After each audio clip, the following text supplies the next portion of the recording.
All right, so you ready? Everything good? Three, two, Yep. one, go, and so forth. Yep. Everything's still good on mine. Okay, I am Andrea, also known as CyberYoan531. I identify as an anarchist communist, also known as an anarcho-communist.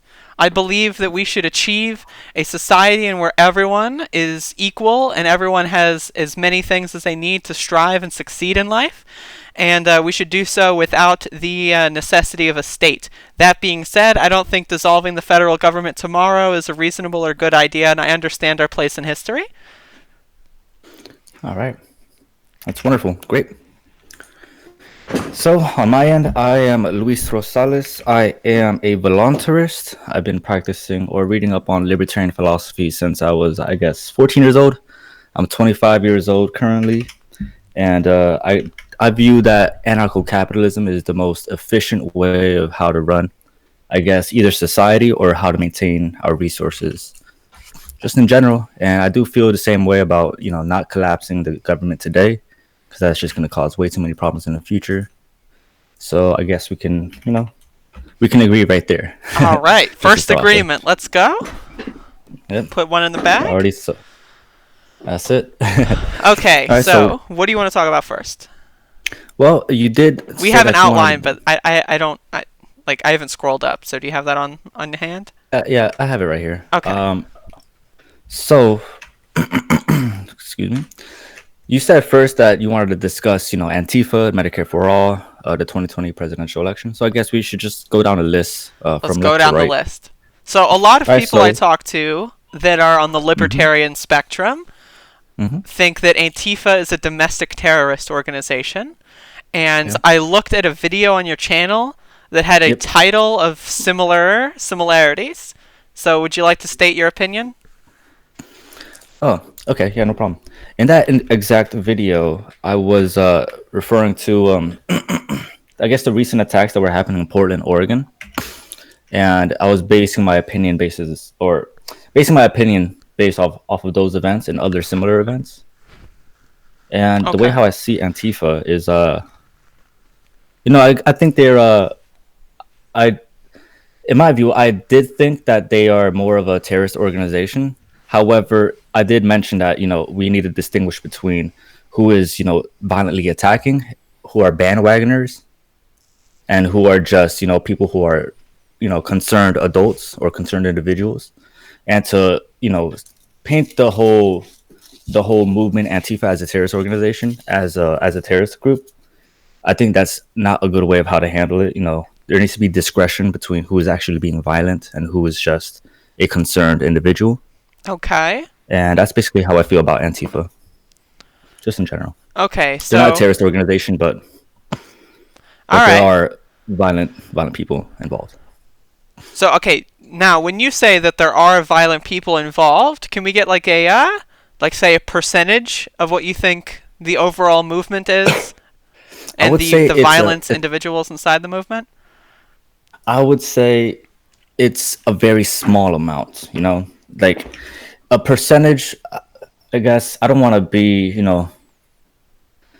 How would I put it? I would say roughly about 5%, maybe 3% of the group of the Antifa movement are filled with radicals, violent radicals specifically, Okay. whereas the vast majority are, just people who are just very angry at either Trump or the Republicans or just our current system as it stands today. I see. Okay. Um. Excuse me. All right. I mean, I don't necessarily disagree. Um. I wouldn't necessarily say that there's really, in my experience, I haven't met anyone I would call a violent radical that I would identify as an anti-fascist. I would say that a majority of things that you're referring to that would be violent radicals, I would say, are probably in rallies where things get heated and there's often Hmm. violence thrown around.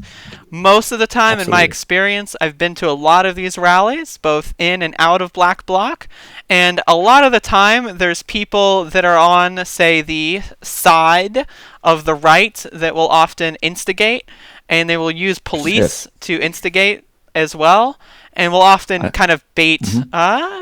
people that are quote in Antifa to like basically get hit by the cops essentially.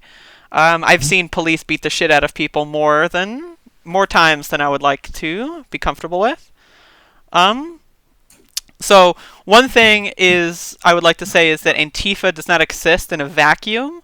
You know, like there's you can't have an anti something without the thing that it is against. And I would say more often than not, when you actually compare, I don't know exactly what specific event you're referring to, but usually when Antifa are in black bloc, it is protesting a specific group like Patriot Prayer or something like that. So Okay. I would not analyze Antifa outside of the context that they're in. Do you have anything to add to that? Oh, I agree with that. It's not right to, I guess, smear the whole group, I suppose. Okay.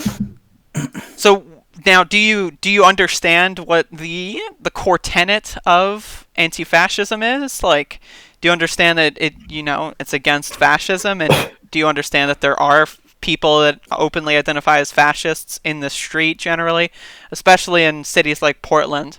Like, is that like something you understand? Oh yeah, I completely understand that. Well, I mean, in Portland, that's more left wing. Like let's bring it towards, I guess, South Carolina or North Carolina, where you do have these right leaning or strong right leaning nationalists. The hardcore conservatives, the Bible thumpers, etc., etc. Um, I guess in reference to them, they do, like you said, they do instigate people to, I guess, attack one another or try and make it seem like they are the victims when in fact they were the ones who were the aggressors or they were the ones who were instigating. So I do kind of agree with that statement. I guess it's from both sides of the aisle. Like the what was it, that man that ran over that one woman and injured a whole bunch of people over in the Charlottesville, I Mm-hmm. believe it was Charlottesville protests. Mm-hmm. That's a perfect example of where the right leaning government, pro government individuals were obviously being aggressive, and it was unfair for I guess the right leaning politicos to smear the left side in those circumstances. Would Because I would do see it. I you do see. would you Yeah. say that Go ahead. potentially it's an organized kind of campaign to bait people into doing things in a way that will probably make them do those things, and then be ready to capture those moments? Like for example, they always have people on their side of the aisle, like Andy No, for example, who like often will film these things and Yes. then strip context from them and then try to like viral market it on the online. Yes, I actually do completely agree with that because there Okay. was an instance with the Proud Boys. The Proud Boys did the same thing over in Portland, Oregon. But the thing is that they were just taking like a lap around the city. But the way how the left wing reacted to them just walking around, it kind of gave them the upper hand in the political context, out in the open in front of people. For sure. Like, For sure. yeah, yeah, because the way how Antifa reacted, or not Antifa, but I'm just gonna say just generally the left wing Go for it. reacted when Proud Boys were over in Portland, Oregon. Obviously, it was unjustified, and they weren't there necessarily to be violent. I guess the leader of the Proud Boys, Enrique Tario, which is a black Cuban. He's a black Cuban. So he even explicitly said in an interview with CNN that they were just there to instigate, not through violence, but just there to talk and walk around. And that's exactly what they did. And the way how Now, and the left wing reacted would you was not unjustified. would you not say that there's probably more context? Like if there is a congregation of dozens of people that openly identify as right-leaning fascists, would you not say that chances are, if there's all these people in the city, that the event in question is not the only thing that is relevant for these kinds of conversations? Like, for example, what happens before the event, after, the next few days, before they all leave, etc.? Sorry, could you repeat that again? So, like for example, when people congregate for these events, usually they'll show up the night Hmm. before, something like that. And Yeah. oftentimes these people will like, do a lot of things in these time periods outside of, like, say you have like a march or something scheduled for like 2 p.m. on a day. Like, what happens the night before, what happens after the march is over, and so forth. I think all those things are usually never really talked about in the media. For example, a lot of Hmm. these people in like the Proud Boys groups, especially in context of New York City, they would go around and just like, there was evidence of them like just beating the shit out of a Muslim lady just for simply existing. And Hmm. fortunately, that was documented. But what if it wasn't documented? Oftentimes, like, that's mostly what the reaction is. It's not necessarily that like these people are just, oh, I'm just trying to have an exchange of ideas and do that. It's usually there's more context to it. Oh well, yeah, I can agree with that. There is a lot of context because some of these things are planned beforehand, not necessarily the particular, the specific attacks or the specific violence isn't planned. Of course, some things just happen in a moment, spontaneous. Um, you know, but I do believe lots of these things are planned. Like for instance, the what I just mentioned with Portland and the Proud Boys, that was a planned event. They were just gonna come in, Mm-hmm. roll around, and everything turned to shit. Basically, excuse me for my language. I mean, I love language. Also, are you streaming this at the moment? I'm streaming this. Okay, cool. Um, so where would you say, going by this, that we kind of differ? Because I find it hard to believe that we have the same exact opinion on this kind of stuff. So, like, do you have anything that you'd like to bring up here? I mean, as you already know, like I'm obviously not a right wing. I mean, I am right wing, but I'm not a right wing fascist, or I'm not a right wing racist fascist. A You're nationalist, yeah, you're etc. you're right wing economically. I would presume. Yeah, yeah. So I can see very clearly where I can agree with the left side of the spectrum, especially with left leaning anarchists Mm-hmm. against I guess these statists, there's right wing statists and left wing statists. So I guess that's a very strong similarity, like right there, because I'm Latino, so obviously I can reject the narrative from these white nationalists and white supremacists on the right leaning spectrum. Okay. Excuse me. Okay. Yeah. Do you want to move on? So I I have feel. like a. Oh yeah, yeah. We can move on. We can I move on feel. from I there. feel. Yeah. I feel like we basically agree to this. I like to Mhm. talk about the kind of the quote unquote culture war thing, because a lot of Yeah. people on your side of the aisle seem to just want to immediately brand anything that identifies as any sort of left nominally as like super ultra evil. But I'm Oh glad no. that you're not one of those people. Though it would have been a lot more funny if you were. No, But no. either way, It would be kind of ironic, right? yes, I definitely. So what's next on the list? What do we got? Well, next on the list, you did write Medicare for all. I mean, I think that could be grouped into the election as well pretty easily. So if you just want to Oh, talk okay. about the Yeah. election, Okay, that's perfect. Yeah, so yeah, yeah. That's I'm fine. from North Carolina. You said you're from Florida. Is that correct? As Yes, far as ma'am. just Actually, yeah. I currently live in Florida, but I'm from Hartford, Connecticut. okay, I but like currently you're live you're in registered to vote in Florida. Yes, ma'am. That's Yep. what I'm trying to get. Okay, so like, give me your opinion on the current, like, who is your pick if you were to, you can say like maybe you don't like all of them, but if you were to say, worst or best case scenario, like lesser of 17,000 evils. I don't know how many people are running in total. Like, which one would you say? Well, I guess let me just separate all of them into their own political parties. For instance, let's go ahead and go first with the Republicans. We have Donald Trump, Bill Weld, and I think there's another Joe another Walsh? two other Republicans. And I think Yeah, Sanford dropped out. yeah, yeah.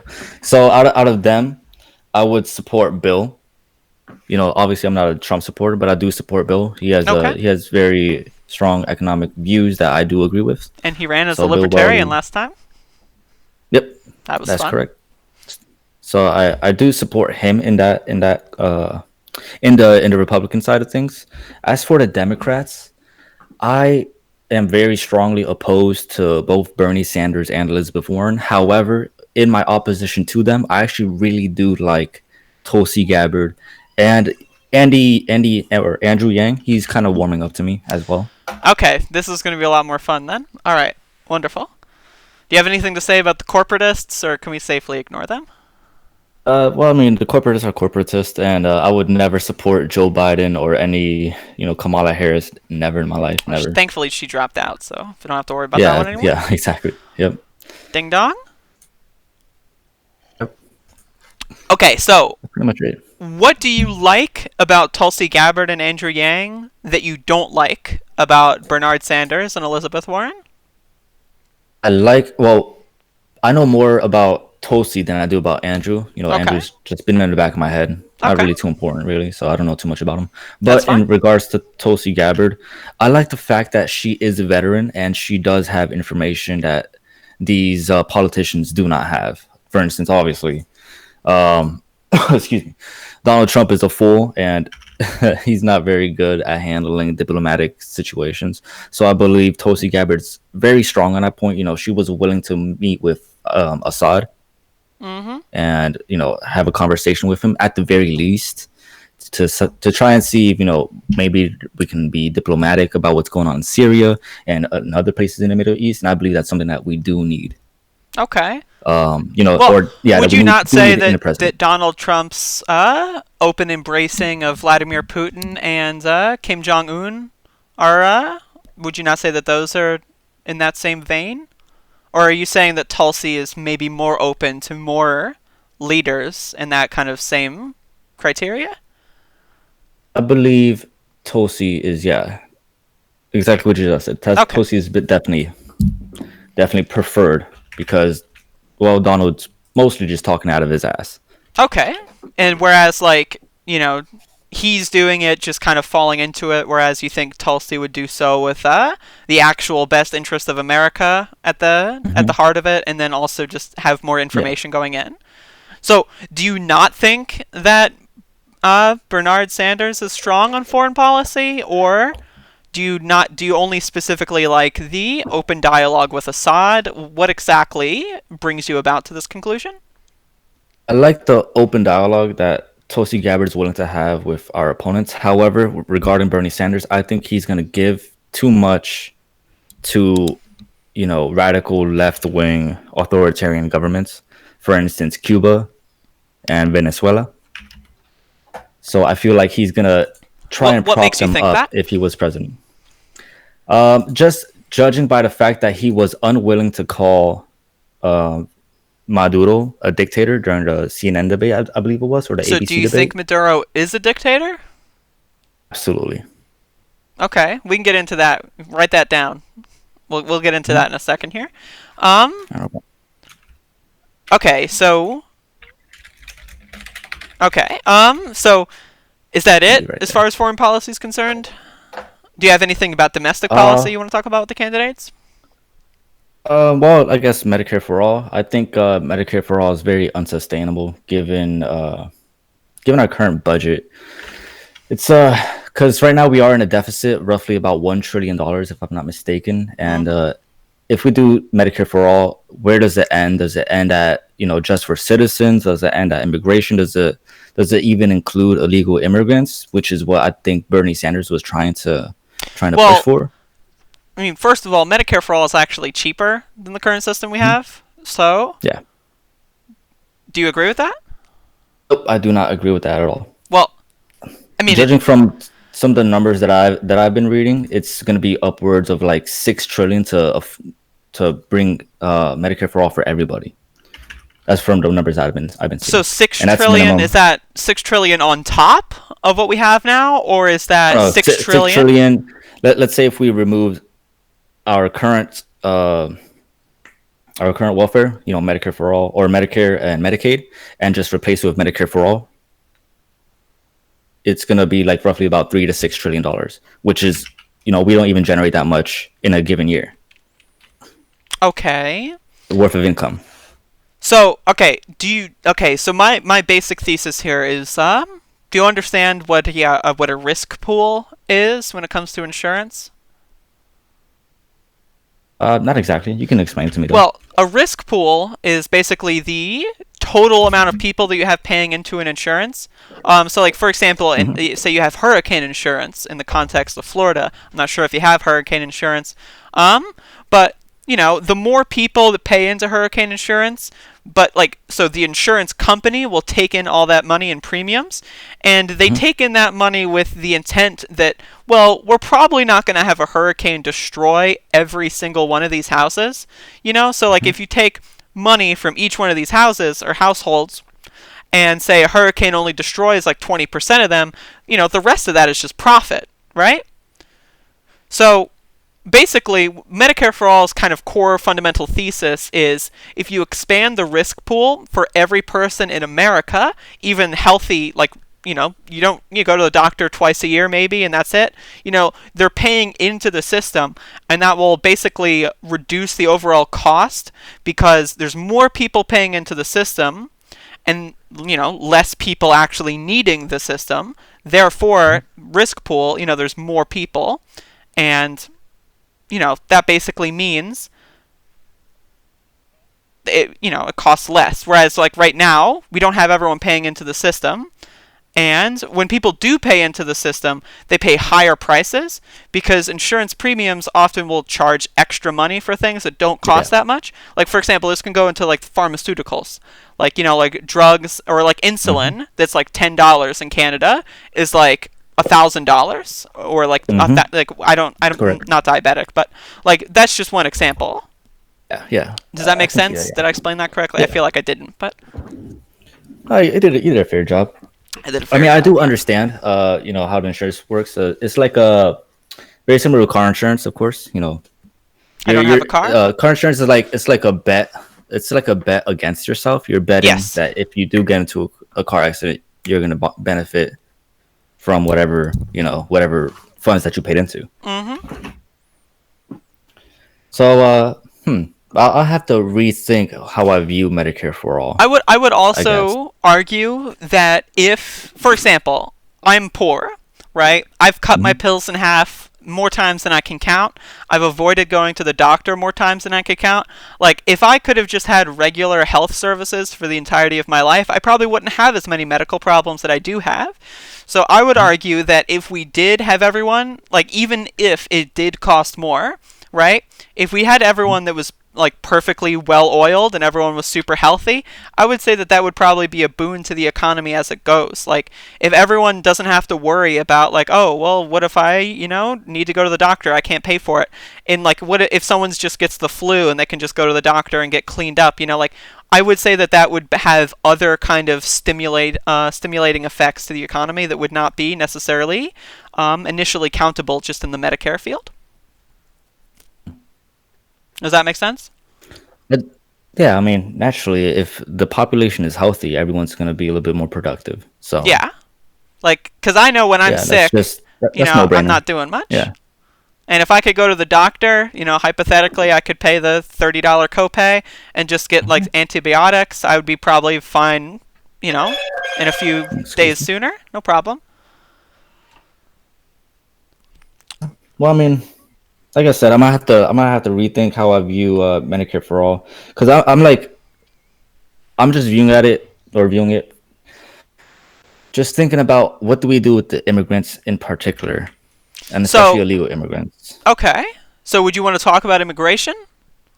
But yeah, we can move on to immigration right now. So, now, as an anarchist, I'm not sure if you believe in open borders. How do you feel about that? When it comes to government buildings, government or not government buildings specifically, because obviously you can't just jump into like a prison and claim it's yours or something like that. You know what I'm saying? But in regards to borders, government borders, I am 100% open borders. However, given current context, let's say with the southern border of the United States, we do know these cartels have the power in Mexico, and it's not good for us to just allow them to just enter the country as it Mm-hmm. stands today. But I do believe there's a transition period, like maybe 100, 200 years, a transition period as we continuously deregulate the borders, not just here in the United States, but globally. I I do could agree with believe that. in supporting that. Yeah. I would reckon we could probably get to a borderless society in less than 100 years, but I mean, we have the basic same goal there. But Mhm. I would say now, how do you mentioned specifically that you don't want to give health care to illegal immigrants? Would you Yeah. say that you don't want to give health care to illegal immigrants because they're not paying into the system, but they're taking out of the system? Is that kind of the mentality there? Yes, and I do want to mention that they currently do get, I believe that they can get, I guess, welfare for emergencies because that's the current law today. If an illegal immigrant gets hit by a car, they'll still be able to get welfare or emergency care in So today's laws. okay, so what would be your ideal Excuse me. solution to that system? Because mine would be, I would say we shouldn't have, like, an illegal immigrant should be something that doesn't exist. If you are an immigrant to this country, you just walk into a government building and apply for citizenship, and, like, you just get your citizenship card in the mail. That would be my kind of thing. You just, go to the government office and apply for it. I don't think there really should be, like, a convoluted process of applying for citizenship. Like, what would you say would be the solution to that? Actually, give me 1 second because I will give you apparently multiple seconds. this apparently the stream isn't going through. Uh-oh. Okay, I'm sorry. I'm sorry for all the viewers. I'm recording part of it, but I guess for some reason the stream wasn't going through, and I just got the messages from Royerick5. Thank you so much for letting me know. He said I'm a piece of shit streamer. My bad, dude. My Well, bad. I mean, it happens. Yeah, yeah. I guess I wasn't paying attention. I'm using the YouTube Studio Live, whatever the new version, Yeah, whatever. I haven't Yeah, streamed in it's like kind of 4 months because it's my slightly internet's kind of different. shitty. Oh, okay. So I But I'm just sorry. record Go back everything. to what were you saying? I was talking about illegal immigrants. Like you said, you worry about Medicare for all because you think illegal immigrants will want to take it. I would reckon if we just made illegal immigrants not exist, right? If we were to just say, Hmm. oh, you just here's everyone, just here's some citizenship, hand them out like candy. We'll start paying into the system, and therefore that won't be that much of a burden. Yeah. Would you agree with that, or would you have any sort of I contesting view? I For currently, I do believe there needs to be a vetting process. For instance, like I said, with the cartels, or let's say Mm-hmm. Islamic radicals, Okay. we do need to vet them in some form or fashion. Like for instance, if their views are incompatible with ours, we do, at least need to consideration whether or not we should be supporting them, Well, whether with welfare or immigration. I would say there's probably two different kinds of fields here. I would say that there's illegal immigrants that are already in the country versus like illegal, like, I guess they can't be illegal if they haven't immigrated yet, but people Yeah, coming into the country. So I would say chances are we can probably just, we could probably vet people that are illegal in this country, but it would probably just, you could. But you shouldn't deport them. You shouldn't lock them in cages or whatever, because that's not really helpful for anybody. Like I'd rather have people, flipping burgers or like fucking making pancakes at the IHOP than be locked in a cage and like looking at their like children being separated from them. You know what I mean? Like I just feel like that's probably way more beneficial. Would you happen to agree with that? yeah, sure, of course. It's definitely a lot better to allow more people into this country than not. Especially like when you factor in like the Midwest and how like Wyoming just is like a giant state filled with nothing. I mean, I feel like we can probably have a lot more people in here doing some very productive things. Exactly. I agree with that completely. Okay. Yeah. So, do you have anything else on immigration? Do you want to move to a different topic? Different topic? Let's see what I can think of with immigration. No, no, I pretty much said what I needed to say. There needs to be a transition period. We need to secure our borders in the current time period, but slowly over time, decrease our regulations on the borders, and of course, allow a easier path to citizenship for illegal immigrants and current immigrants who are here on visa, Okay. etc., etc. Yeah. All right. Um. So how do Alrighty. you? Okay, let's talk about it. So you said earlier that you're strongly opposed to Bernie Sanders, and So Yes, ma'am. I'm just going to go through the whole platform here. Like, how do you feel about free college? I am against free college. Now, can you explain why? Just because it really depends what are we going to be financing. For instance, I do not believe as a right-leaning capitalist that I should be financing left-wing universities Can you promoting name their a left wing? idealism. Can you name a left wing university? Hmm. Um, Although they're not considered left-wing, they are very strong, big government, schools that teach a lot of Keynesian economics. So this would be, I think, Yale University, Harvard. I don't know if Like I'd I call said, those left wing. I don't know if I'd say yeah, Keynesian exactly. economics is left wing. No, no, no. Exactly. That's what I'm saying. That they are not necessarily left wing, but they are big government institutions that promote big Well, government institutions. I mean, well, let me get to the specifics of the Bernie Sanders college plan. It's not necessarily that every single person gets a free ticket to Yale. It's more so that there's always a public alternative. For example, At like minimum, state colleges, like they yep. used to be free when they first Community started. colleges. Yeah. Yeah, exactly. That like, if you want to spend like, $500,000 to get into Harvard, like that's an option, but it's not the only option. You know what I mean? Like you can go to say, I don't know, the University of North Carolina, for instance, and you can get, a very similar education but for free. That's kind of the Mhm. mentality here. It's more so like taking the K through 12 and kind of turning it into like a K through 16. I suppose. But even then, even with I've been through K through. I think we both have been through K through 12 system, I dropped out in 10th and grade. in 10th grade. But exactly. With that being the case, I got kicked out for something that was minuscule, which was actually possession of marijuana and having a pipe on me. So I what? don't Why I don't would I understand why want you'd get to? kicked out for that. You're just having a good time.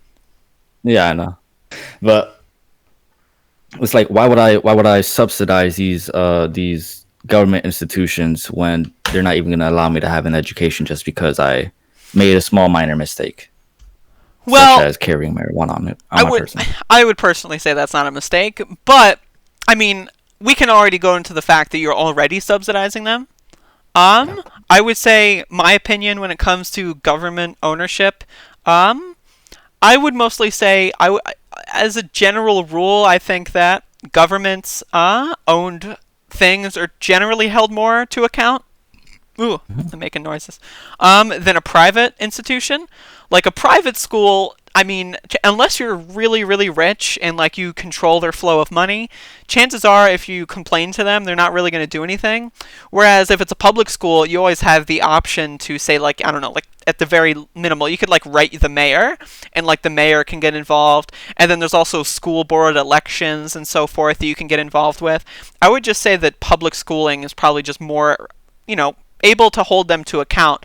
And I would also say that homeschooling should also be a thing that we look into. I wouldn't necessarily say like Yeah, oh yeah, I I don't completely think agree with that. everyone really like should be required to go through public school in like a classroom environment, but like you should have like dedicated online learning things like where you have like like I've never done like online school like in a kind of a formal fashion, but someone in my family has, Mhm. and basically they say they have like a professor or a teacher like kind of just give them like chapters to read and is just there in case they need help with anything. I think that would be an environment that I would also agree with subsidizing. I mean, I wouldn't subsidize it through government institutions or whatever, Well, why but why not I do exactly? support. Why not exactly what? Why not? Why don't you think tax dollars should go to education? Um, well, like I said, because you don't know exactly what these teachers' motives are or what these government institutions' motives are. Well, like my whole point of view is that like you should get involved in that process. Mhm. Like if I ever do have a child, which I probably won't, but if I ever do have a child and they go to a public school, I would probably be involved in like the parent teacher thing. I would probably be involved in the school board thing, just because I would want to know what they're actually telling my child. And I think if we did have even like a basic level more educated populace, then more people would be well equipped to be able to say like, oh, if a school is telling my child something I don't agree with, I'm, well equipped myself to be able to handle that situation. Whereas in my personal experience, my mom, like throughout all of my schooling, she didn't really know anything. So like even if I were to say come home from school and say like, mommy, guess what I learned? Like she wouldn't really understand like what any of that meant. So she wouldn't really Hmm. be able to like give me another opposing viewpoint. Whereas like in the future, if we have generations of, you can argue what necessarily dictates someone that's well educated, but if we just have like a lot of people that are at least have a basic grasp of these things, especially not to mention like the internet being a thing that has like opposing viewpoints readily available as well. I feel Hmm. like disseminating whether or not that stuff is accurate or like brainwashing, I feel like that's going to be something just easier if it is publicly accountable, whereas it's not as easy if it's just privately owned.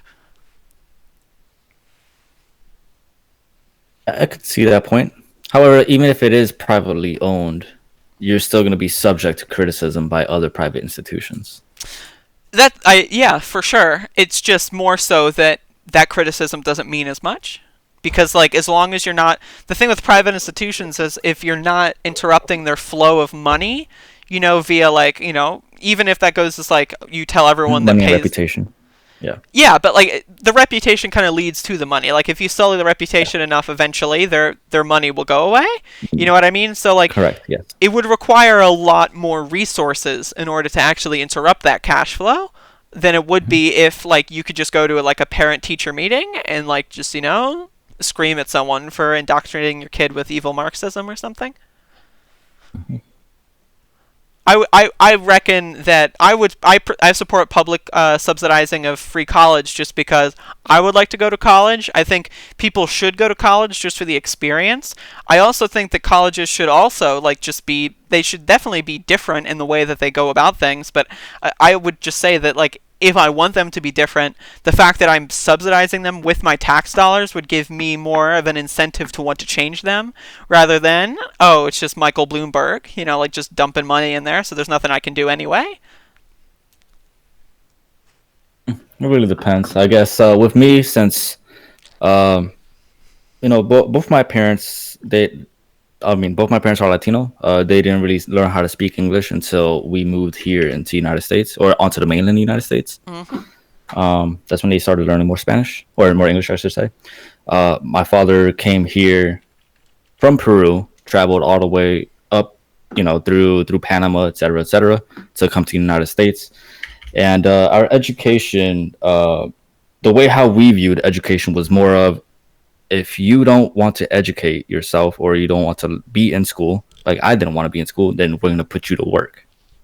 So most of my life was more about learning the trade of, becoming, I guess, someone that learned about, construction, um, working with my hands, etc. And I think that's something, that's more of like a homeschooling kind of thing. But Hmm. that's where I'm coming from, because in these college or major institutions like universities, they don't necessarily teach young adults how to be, adults in general. They just I can think agree that with that. everything is in a book. Yeah, everything should be based off a book instead of on hands experience, which I is something that I don't necessarily think is a good way of educating people.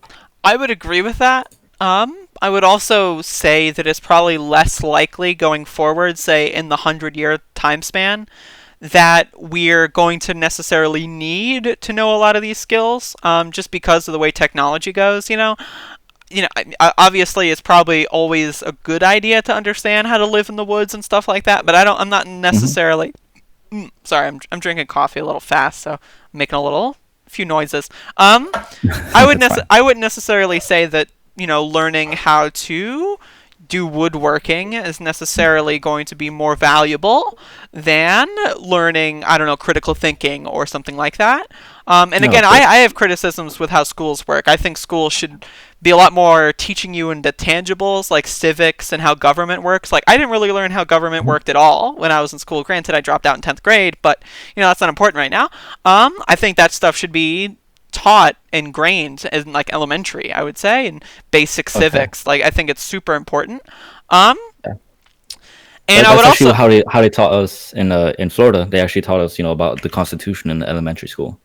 yeah, I That mean was actually part they of the course. taught us about it, but more so of like the kind of fantastical sense of like these Mm. are these words. They didn't necessarily teach you like anything about like parliamentary kind of ethics Oh, and yeah, stuff. Congress. Yes. Okay. Yeah. Yeah. It was more so like, like, oh, what are the three branches of government? Like, oh, Yeah. like, it was, it's like, it's good to know that, but I would prefer people know more about that. Because, Hmm. if we had a populace that was more educated about civics and politics, then I don't think we would have had, say, the past 60 years of just, like, political plunder, so to speak, of our economic system and how like billionaires control more wealth than they ever have in the history of the world. You know what I mean?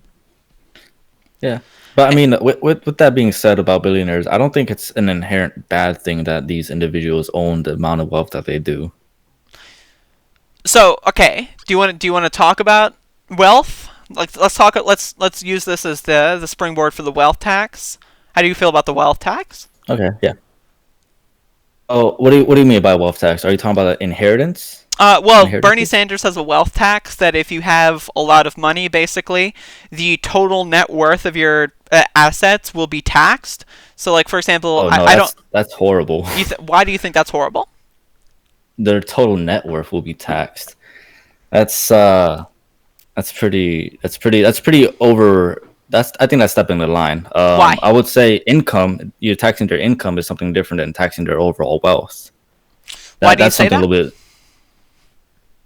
Well, I mean, because wealth itself doesn't necessarily mean on hand cash. Okay, that's true. But would you Yeah. say that if someone has $100 billion divested in all of these secret funds in these like invested into real estate, that automatically means that they still deserve that $100 billion? Excuse me. Like, Repeat that again. I wasn't paying attention to that. I'm sorry. no problem, no problem. So if someone has $100 billion, like I Mhm. personally think no one should be a billionaire, let alone a hundred billionaire. But let me give that example. Like, would you say if someone has $100 billion in liquid assets, that it would be more reasonable to tax them, or just like because if that's the case, then I would say that this whole like putting your money into real estate or putting your money into things that are not liquid assets, I would say that that would be more of a method of hiding your wealth to make it untaxable. And then also you can always just trade like say real estate for liquid assets in another form that's Mhm. also untaxable. Um, like say cryptocurrency, because that's we met on Steemit, so we're both familiar with the subject. Yeah. Um, I think that there should be no such thing as a billionaire, let alone a hundred billionaire, and anything we can do to redistribute that wealth to the people that actually need it, we should be doing. Like, do you fundamentally disagree with that? Like, do you don't? I, I I disagree with that Okay. 100%, especially given that inflation is just going to ever increase. So eventually, we're all going to be billionaires, but our billions are going to be worth nothing Okay. Well, eventually. I mean, that's just a matter of how many zeros are on the end. Like, Exactly. you This is know, based off of hyperinflation. Yeah. if that situation, so if that, in say 10 years, do you think a trillionaire should exist? Like just let's talk about wealth in the abstract sense. Like, do you think someone with one, say, like say my income, most people I think in America have an income of around like maybe $50,000. Like, do you think someone deserves to have like say 10,000 times that income and for doing no work whatsoever? Like, Mm. usually people that are working class will do like actual hard labor or like Yeah. things that are very strenuous either mentally or physically, whereas once you have like say $1 billion, you just get to the point where your money generates money for you and so Yeah. forth, and like in markets and stuff like that. Like, would you say that Hmm. like if you value money in the sense of like money equals labor, you did something to earn that money, do you really think that someone deserves say 10,000 times the average income just for sitting on their ass and already having that money? I think that's fine. Well, why do I you think think that's that's fine? I think it's fine because you own the property that you own in the first place. Like for instance, stocks. I own stocks currently, and no, I'm not, this hyper, super rich individual. I own just a handful of stocks, Mm-hmm. and I do generate wealth out of the the strenuous activities that these. Like for instance, I'll just tell you. I own stocks in Ford Motor Company. Okay. So I find no issue at all with me earning parts of dividends that these corporations generate. Okay. Even though there are individuals who are, creating these products for me in order to make my profit. I I own part of the company, so I do believe I have a right to the income or the profits of that company. So I I think there is a disconnect here. I'm mostly talking about the sense of scale. Like I have no problem Hmm. with owning stocks in the sense of like if you want to put like But 20% of your income into stocks just to like put yourself up better financially. I'm just saying I don't think someone should have so much money that they can literally control an entire market, and that's kind of what billionaires are kind of doing. Like suppose, like but it's one eventually, thing if you want to yeah, go on. if they own, let's say if they own the vast majority of a particular currency, eventually people are gonna just drop the currency once the value of it is way too once it's way too deflated.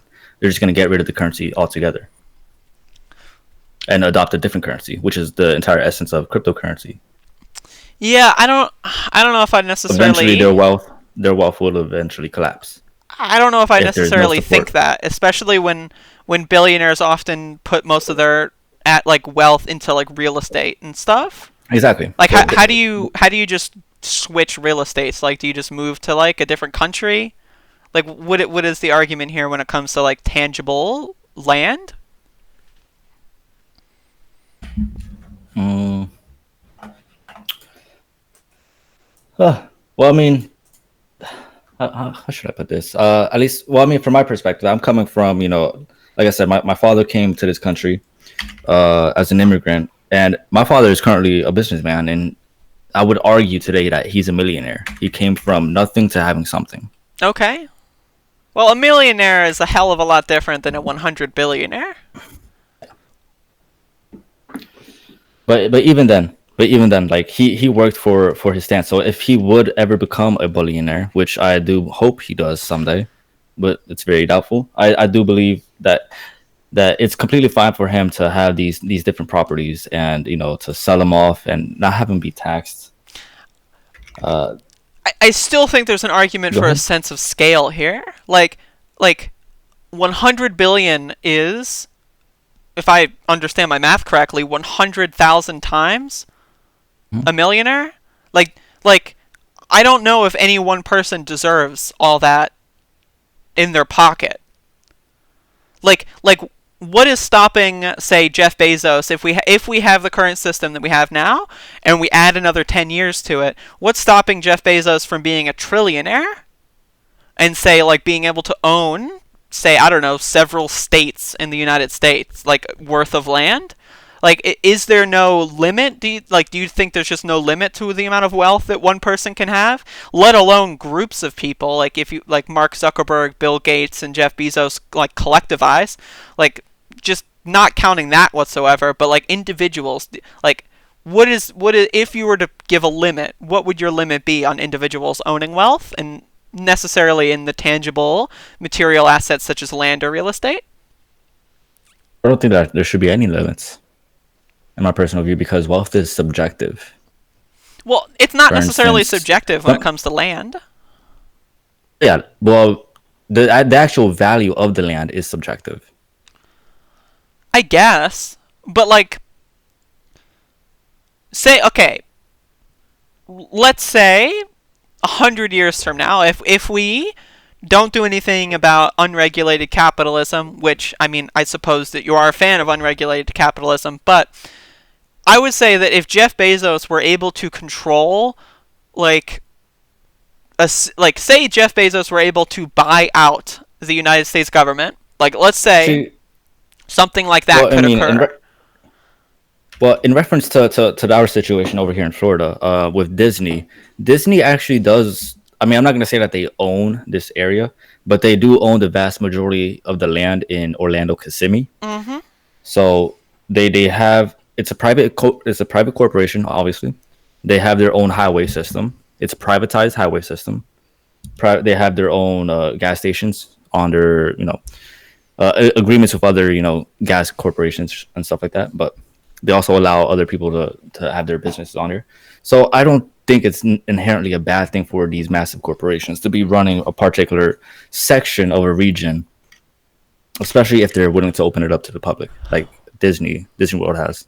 Well, I would argue that when it comes to things like tangible resources like land and food and medicine, and the fact that we don't Mm-hmm. live necessarily in a post scarcity world at this moment, I would say if someone is capable of owning $100 billion and that $100 billion is like that is only necessarily possible to accumulate because there are 40,000 people in the United States dying every year because they don't have health insurance, or 500,000 families in the United States going bankrupt due to medical debt. I don't necessarily think that those two things are necessary. Like I don't think that like the limitless accumulation of wealth is okay if that is a natural occurrence. If you were to say raise the bottom floor and everyone on the world, not just the United States, but everyone in the world had medicine, had food, and had water, and had like a place to live, something like that. If then you want to make the argument that like someone wants to go hog wild with something, and as long as it's not hurting anyone, then it's okay, I can listen to that argument, but I don't think that that's necessarily the world that we live in when it comes to the fact that like just like a dozen people have more wealth than like 50% of the whole planet. Like, I feel like the wealth income disparity is so tremendously large that it necessitates action when it comes to limiting the amounts of possible accumulation that the top 1% or even 0.001% are accumulating. Mm-hmm.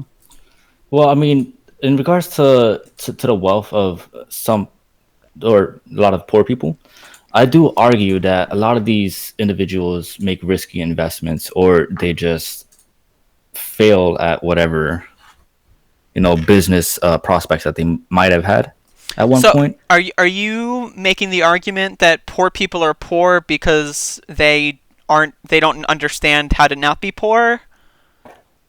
I'm making that argument that some people who are poor make bad decisions, and Sure. those include bad decisions regarding drug usage, criminal activity, such I as wouldn't robbing necessarily say individuals. personal decisions should dictate that 40,000 people a year die because of lack of health insurance. I wouldn't necessarily say that because some people use drugs that means that people have to lose all their money and sell their house because they had cancer a few years ago. I mean, I would say like with me, I don't think it's good to subsidize drug addicts Well, in general. but you're making the argument that essentially all poor people are drug addicts? I'm suggesting that some individuals who are poor are drug addicts. Okay. Well, if you want to make the argument that you don't want to subsidize someone's drug habit, then you can do that without having 40,000 people die every year because of lack of health insurance. Like, like if someone has cancer and they've Mhm. never used a drug in their life, and me personally, I don't mind if someone has a drug habit, but just for the sake of using your argument, like I don't think that they should have to die just because some people might spend their medical money on drugs or something. I don't necessarily understand the correlation here. Sure, but I mean, in regards to like the cost of healthcare, we already know. I mean, I think you and I both can agree with this fact that the pharmaceutical companies have way too much power in our legal system. Without a doubt. Yeah, so they have the intellectual property rights, which is where I strongly believe, even as an anarcho-capitalist or as a voluntarist, I strongly believe intellectual property rights are absolutely horrible. That Mm-hmm. we shouldn't have intellectual property rights. If someone has access to whatever information that you are hiding, then they should just have at it, I would benefit also from I would whatever. also say that we shouldn't, if it's life-saving medication that we're talking about, the fact that someone can keep that formula a secret, I think is bizarre, and I think it's inherently homicidal. Like you Mhm. And understand, like that. Do you understand how generic drugs are manufactured? what do you mean? Well, generic drugs typically they'll take a like a name brand drug and they'll Mhm. reverse engineer the drug and then try to find cheaper active ingredients and then try to re-engineer from the reverse engineering, which typically in most cases it works for the most of the time, but the reverse engineering process isn't always going to be one to one, and there's Mhm. often a lot of mistakes, especially when it comes to the way the United States regulates them. They have the FDA often has like a first come first serve kind of policy where if you were to reverse engineer a drug and get it to market soon, you get a subsidy, which I think we both disagree with that kind of mentality. But I would go further and say that the ability to keep life-saving medication a secret, I just don't agree with. I think if we have something that helps cure cancer or anything like that, then that should be public good. Like the Yeah. method of creating that pharmaceutical should be public and anyone should be able to have it with the minimum possible cost. And I don't think there should be any private property when it comes to that kind of thing. I think as soon as the information is released to the public, then you automatically lose your rights to the property. Okay. Like for instance, if you have like a patent, all of a sudden that patent gets leaked.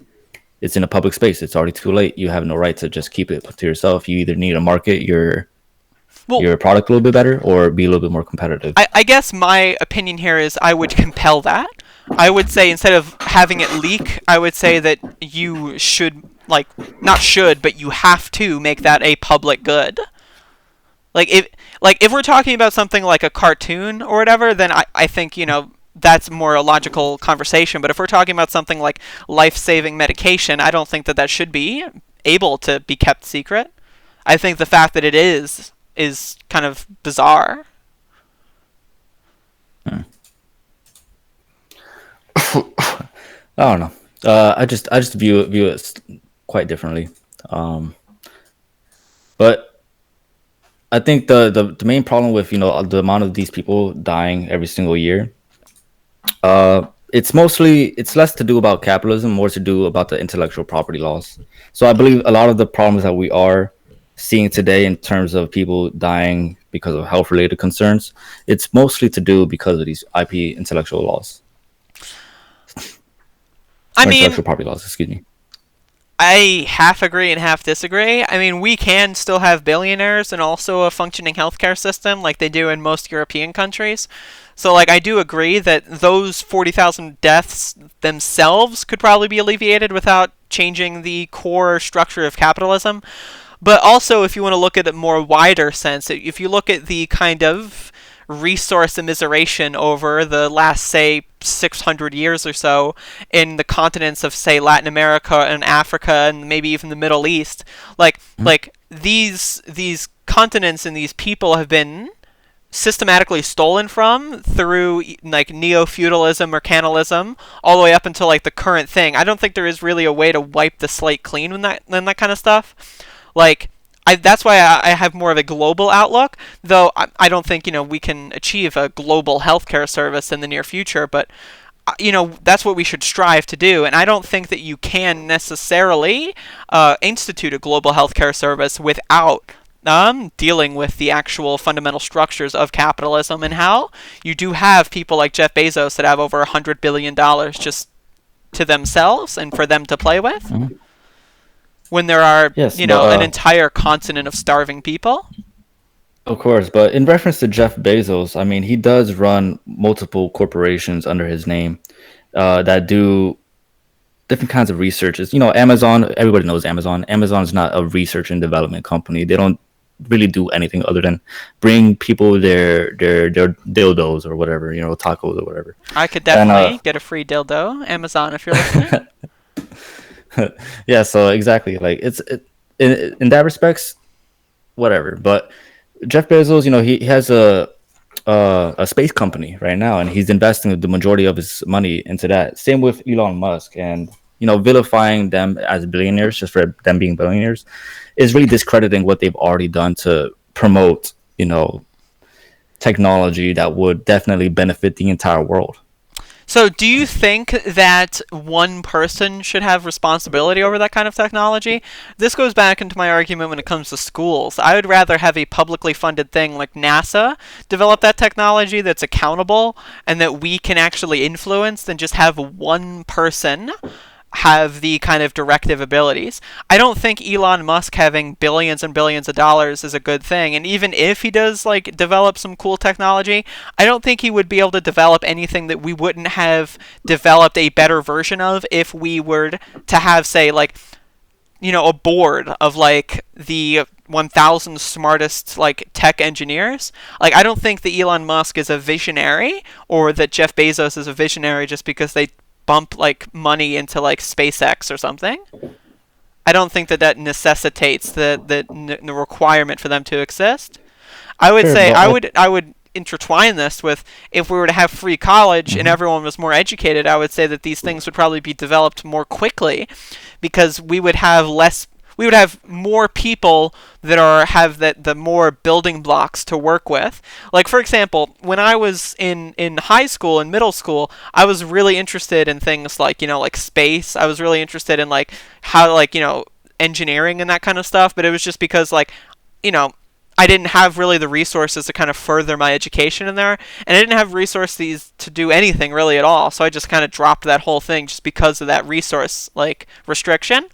I think if we gave everyone the opportunity to kind of follow their dreams in kind of the more classic American dream kind of sense, I think we'd Mhm. probably have more interesting technologies. Like when it comes to things like Uber or Lyft, I don't think a taxi application is like anything like that wouldn't have been developed any like by anyone else if anyone else just had the resources to pump into it. You know what I mean? Like, Yeah. it's not like going to Mars as like a unique idea to Elon Musk, Mhm. and I don't think he's contributing anything that trumps anything else as far as the realisticness of actually getting to Mars. I think he's Mhm. just the one doing it over these public institutions because these public institutions have been just so destroyed and so immiserated over the past like dozens of years. Sure. But like with these public institutions, like you said, NASA has left essentially the field of rocketry. Like they are being underfunded, which I do agree with that. Mm-hmm. They're being underfunded. I'm a huge supporter of NASA, even though yeah, I'm an anarcho-capitalist. I do believe it. Like in this point in time, we need to invest a lot of money into Oh, I instead of agree. war, If let's do into every space country development. took all their war budgets and turned it into space development, we'd be on Mars in like a week. For sure. But that's subject to politics. These NASA in specific is always subject to whether or not they're going to keep their funding for this year or next year or whatever year, Mm-hmm. and they also have to take into consideration who is their next leader going to be. Who is the next president? Are they going to support this particular project, or are they going to scrap this project in favor of another project? And it's always subject to political matters. Whereas with a private institution, they already have a goal in mind. Like for instance, Elon Musk get to Mars and then make the company public. I mean, I understand where you're going with that, but I don't necessarily like. I think you can make the argument, which I think you just did, that Elon Musk and SpaceX is probably more valuable than NASA in the current timeline. But I would argue that if, say, we spent the next 10 years taking all of Elon Musk's money personally, like go to his house, like, flip him over and like let the money drip out of his pockets. And if we were to send that to the NASA budget and say like get us to Mars now, like I think they would probably be able to do so in a more efficient and probably and again more publicly accountable fashion than just one person. Like I don't I I think that strong. I think you make an Uh, argument in favor of it mm, in the current like as of like right now, like on December 14th at 12:20 a.m. For sure. I mm, mean, I can agree with that, but I think we should be taking those funds into more public institutions just because those public institutions, if they had the proper funding and if they didn't have to worry about politics in the way that you describe, they would be just as capable, if not more capable, just because of the fact that there's more people involved. sure, but at the end of the day, they are subject to political matters. regardless. They are, sure, but there's also like, there's political matters when it comes to Elon Musk going into space. Like he can't Mhm. just But that's say that I yeah, own the moon just because he's there right now or whatever. If he hypothetically wanted to build a moon base, like it's not like all sure. the governments on the planet right now would just be like, all right, Elon, first come, first serve. They would Of definitely course fight not. him They over would that. never support that. Yeah, Exactly. they wouldn't support that because it's all about the power structure and maintaining their power and keeping it. So just on that front alone, I'm not sure if I like, especially if we have like say a 10-year horizon. I would much rather like take the money from these random one-off people and just put that into these public institutions where everyone can participate in. Yeah, I disagree with that because we don't know exactly if they're actually going to keep the money for NASA. Like for instance, the Social Security Fund is a perfect example of where the Republicans, decided to start taking money out of the Social Security Fund and started using that to pay off stuff for war or the Well, we're debt, et talking cetera, et about cetera. legal loopholes that if we had my communist utopia, we would deal with these legal loopholes. Hmm. So I mean, like those are more of like kind of like just trivia questions, I think, for the sake of this conversation. Hmm. Like if we were to actually have this kind of restructuring, I'm pretty sure that if a President Bernard Sanders were to have this restructuring of our economy, that he would not leave these legal loopholes, because that's the whole point of those legal loopholes are for building private wealth, and for like Hmm. sucking wealth out of things that it needs to be. And if we had my way and not the highway, that would be taken care of just as a necessity of actually implementing that kind of policy to begin with.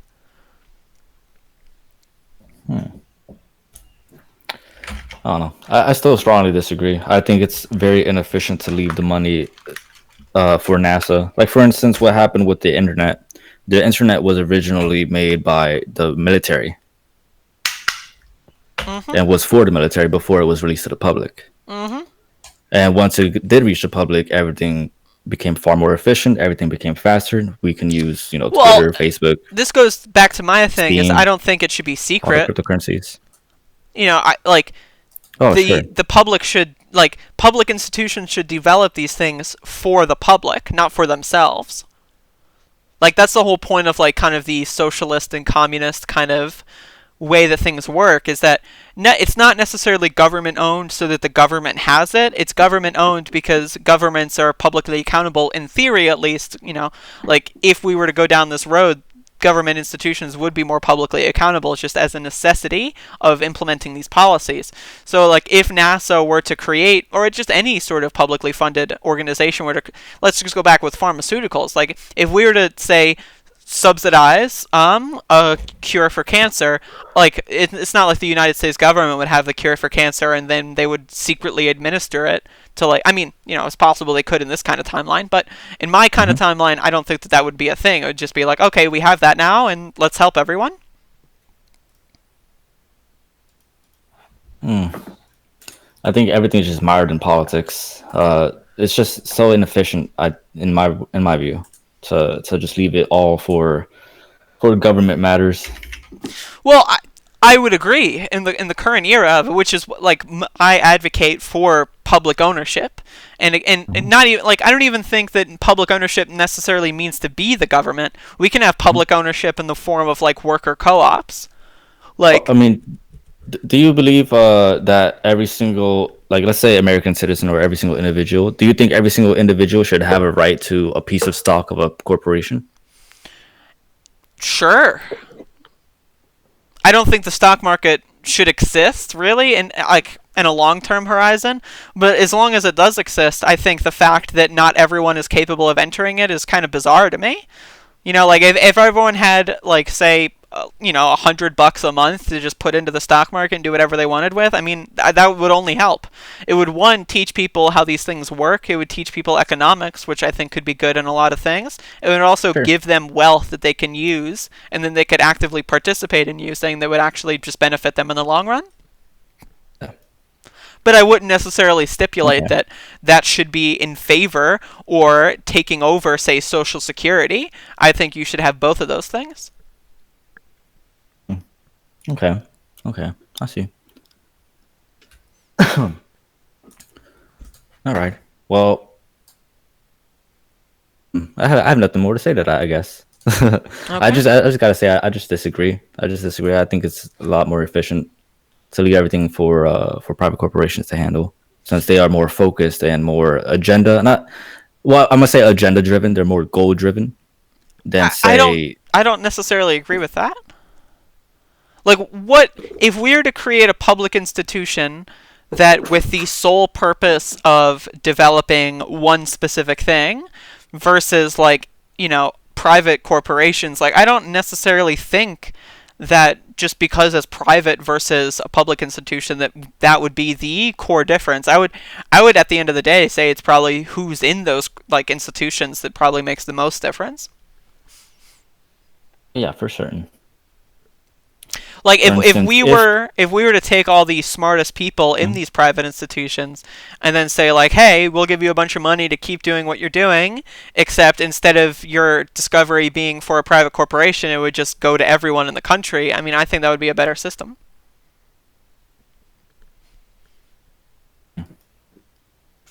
but how would you compensate these individuals? Would you compensate them in the same way, or Well, if it's government funding, it through would be tax through dollars? taxes. Yeah. Well, okay, so let's move on a little bit. I think we spent too much time on corporations and stuff. How do you feel about taxation? Do you think taxation is theft? Oh yeah, for certain. Taxation is most certainly theft. All right, this is gonna be fun. So, okay, can you tell me what the definition of theft is? Well, I mean, I can't give you. I mean, I'm not a dictionary, so I'm gonna have to look it up real quick. Yeah, feel free to look it up. Yep. The action or crime of stealing. That's what it says based off the knowledge graph on Okay. Google. So, could you define stealing for me? Let's see. Let's see. I'm just gonna go through everything from Google, Yep, go for it. the knowledge graph. So it's a verb, of course. Stealing to take another person's property without permission or legal rights, and without intending to return it. So, I think the core thing here is a legal right. Mhm. Taxes are, of course, legal. Like, they are inherently legal as they are a form of Mhm. government. So I don't think you can say something like taxation is theft because it's technically illegal and therefore it can't be theft. Would you agree? No, I disagree. Well, I mean, you just looked up the definition. Now, would you say maybe instead of saying taxation is theft that it's immoral? Would that be probably a better word to use? Well, the idea is it says legal right and without intending to return it. What they're saying is that return of our investment. Taxes often have a return of investment. So Have some of a return of an investment, but they don't have the full return of what they took from you. I think if we were to implement my socialist and communist utopia, we'd probably have more to answer for instead of just spending all of our money on the war budget. I agree. Would you I would think you say that we just shouldn't have taxes and that like like would you like in this kind of situation would you say it would be better off instead of paying taxes to a government to just pick and choose what we want to fund, like, oh, I want to send my money to a cement company so that they can make sidewalks or something like that? Is that what you're arguing for? sorry, repeat that. Like, okay, so instead of having general taxes, would you say that it's probably a better idea to have that same money that would be otherwise earmarked for taxes and send them to, say, a cement company, and that cement company is just going to like start making sidewalks on all the roads? Would you say that that's probably a better system? No, I just think it should be just maintained in the private sector. The money should stay within the people who earn the money or who got the money through dividends, and they should invest their money into what they believe is the appropriate way of how to spend their own money. So what about roads? Well, there are currently right now we do spend money on private institutions to create our roads. The majority of these private institutions So are you take public advocating to funds. skip the middleman? Yes, the middleman is the government, and we should pay these institutions directly. Okay. So my analogy was kind of accurate, I guess, but maybe I didn't word it correctly. Um, I mean, they could work, but like, what about poor? What about places where poor people are? Like, what about Uh, like a city? Like, like like how are they going to get their roads helped? Like, if they don't have but any money, like, like like I said with Disney World, or like just look at a Walmart parking lot. Those aren't publicly funded, yet they're open to the public. okay, but what about like the road to get to the Walmart parking lot? Some of those are done through construction bidding. Like for instance, I work in the construction field, Mm-hmm. or I have like around 10 years in the construction field, mostly through building buildings, not necessarily roads, but of course we have friends and other corporations that do or are in that particular field that do build roads and electricity grids, etc., etc. Um, how should I put this? It's mostly the these these roads will or already are being built by private institutions, anyways. Yeah, but would you not say that they're being built by private institutions because public institutions pay them the money and compel them to go do that? Like, for example, if you're a private institution, would you rather work for poor people or for rich people? Depends who is willing to actually pay me. So, chances are rich people are going to be more willing to pay you because poor people don't have any money to pay you with, right? Sure, but as a collective of poor people, they'll be able to pay.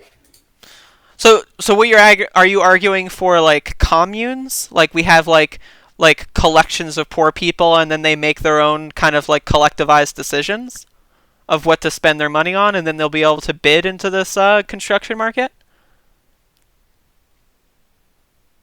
It doesn't necessarily have to be communes. Like for instance, people can build their own roads, and there's nothing stopping them from doing so, other than the government itself saying that no, you can't build them because of I would reckon regulations. that having a resource immiseration also would probably stop them. I don't know how you can build a road without asphalt or cement or anything.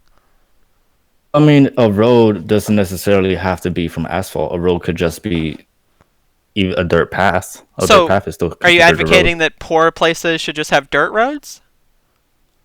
Not necessarily. I'm saying they should choose to invest their money into what they see fit. So, for instance, if they do believe that roads are more, a viable solution to whatever is ailing them, whether or not, Well, this goes back into maybe where do they get their money? Like if they're poor, like if it's a poor, they don't own any property, they're all renters and stuff. Like where are they going to get this money to pay for the roads? it depends.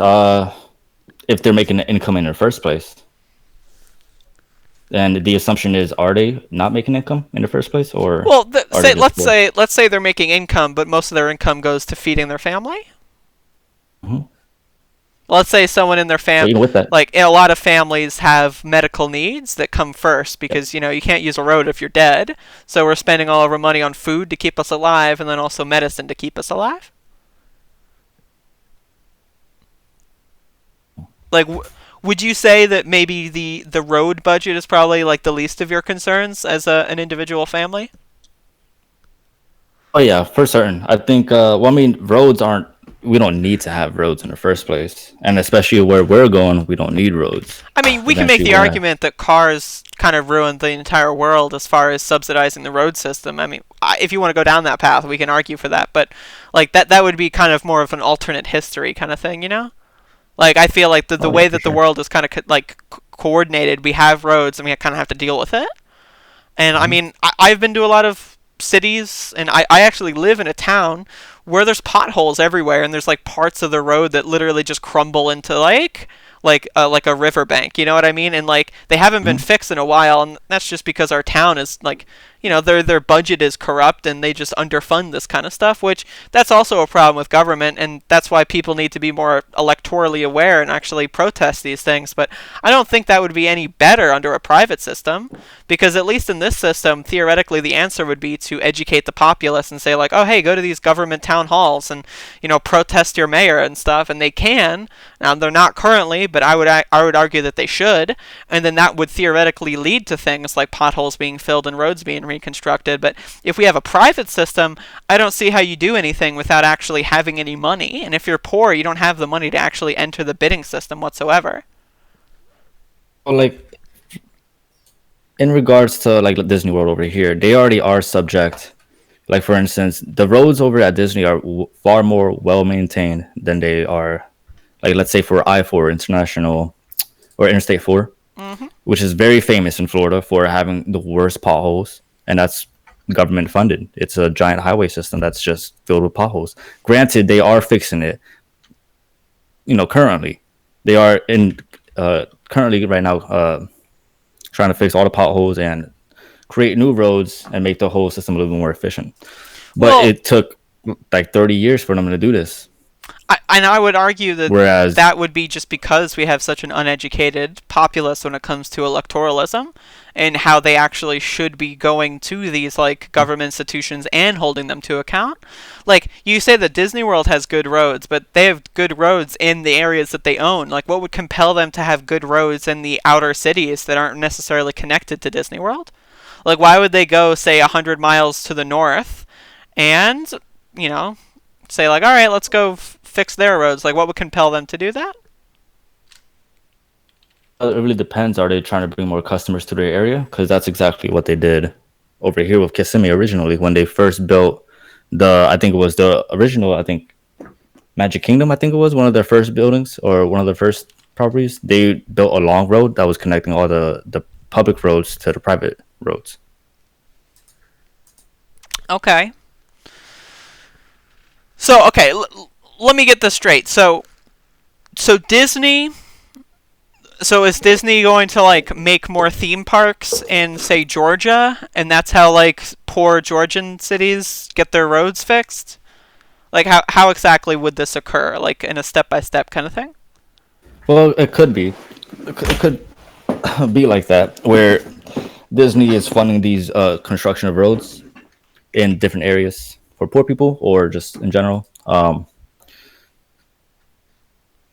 So like For for instance, example, let's like would we just have like a yeah. Disney theme park in every like 200 square miles?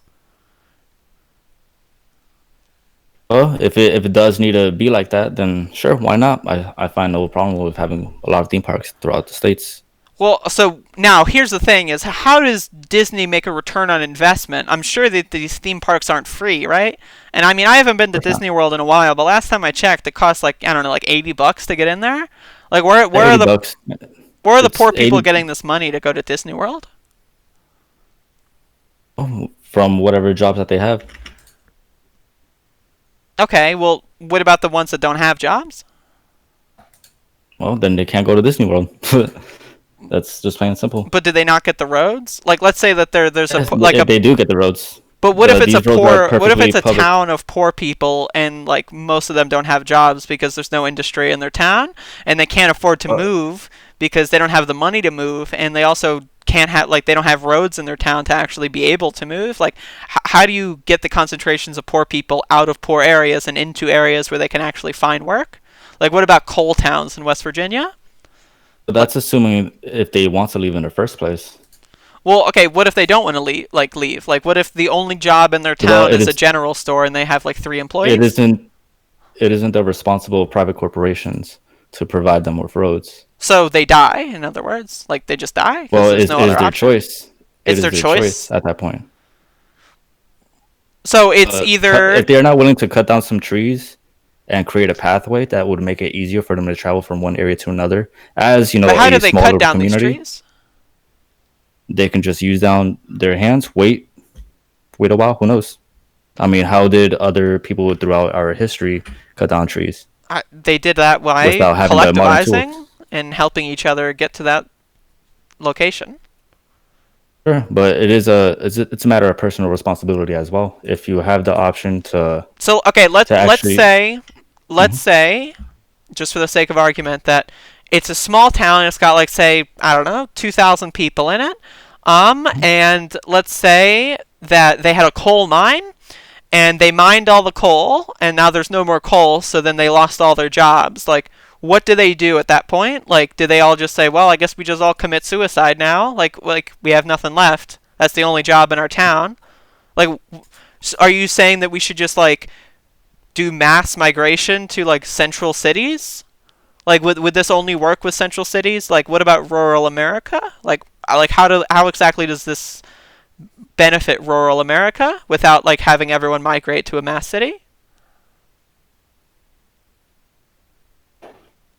I mean, it really depends because if a particular town doesn't have any marketable, industries, then they should at least try and make a market that would put their name on the map that would actually bring in investors into the area. So if they're not willing to market something that is actually willing to, or market something that is actually beneficial for people that are outside of their own specific community, And that's the death entirely up to them. penalty? Well, I mean, it's not really a death penalty because they can still survive without having the amenities that all these other people have. But But like it how do is they up to get them. but how like so it's up to them to do it. Like I understand that part, but what if they don't do it? If they don't do it, then no one else is responsible. Would you not It's say their own that responsibility. so in this hypothetical universe, like where Disney had like theme parks in Georgia and every state in the union or whatever. I guess there is no union, but what if you lived in Nebraska and like you had a farm, but like say there was a drought, there was nothing you can really do. It's just a drought. Even I'm sorry, I mispronounced that word. And like you have a bad growing season. So like, do you spend the rest of the year like what do you do in that situation? Like you have a bad growing season, you don't make as much, so like not everyone in your town can be fed. How do you import the food? Like like like I don't see how this system works without actually just having a bunch of people die as a result. And you can make the argument that if they die, they should have done more. And I mean, sure, I guess I can agree that they should do more. But would you say that it's probably better to not have a system where people just die when they just run out of options? Like I would reckon that if we had a public institution that would say like, oh well, yeah, something's actually not too good here. Let's just because we care about you and because humans are inherently valuable, that'll be enough to invest in your town and to give you like a kickstart so that you can actually be self-sustainable in the future. Whereas like appealing to private like companies and like trying to like get the attention of like Elon Musk or something.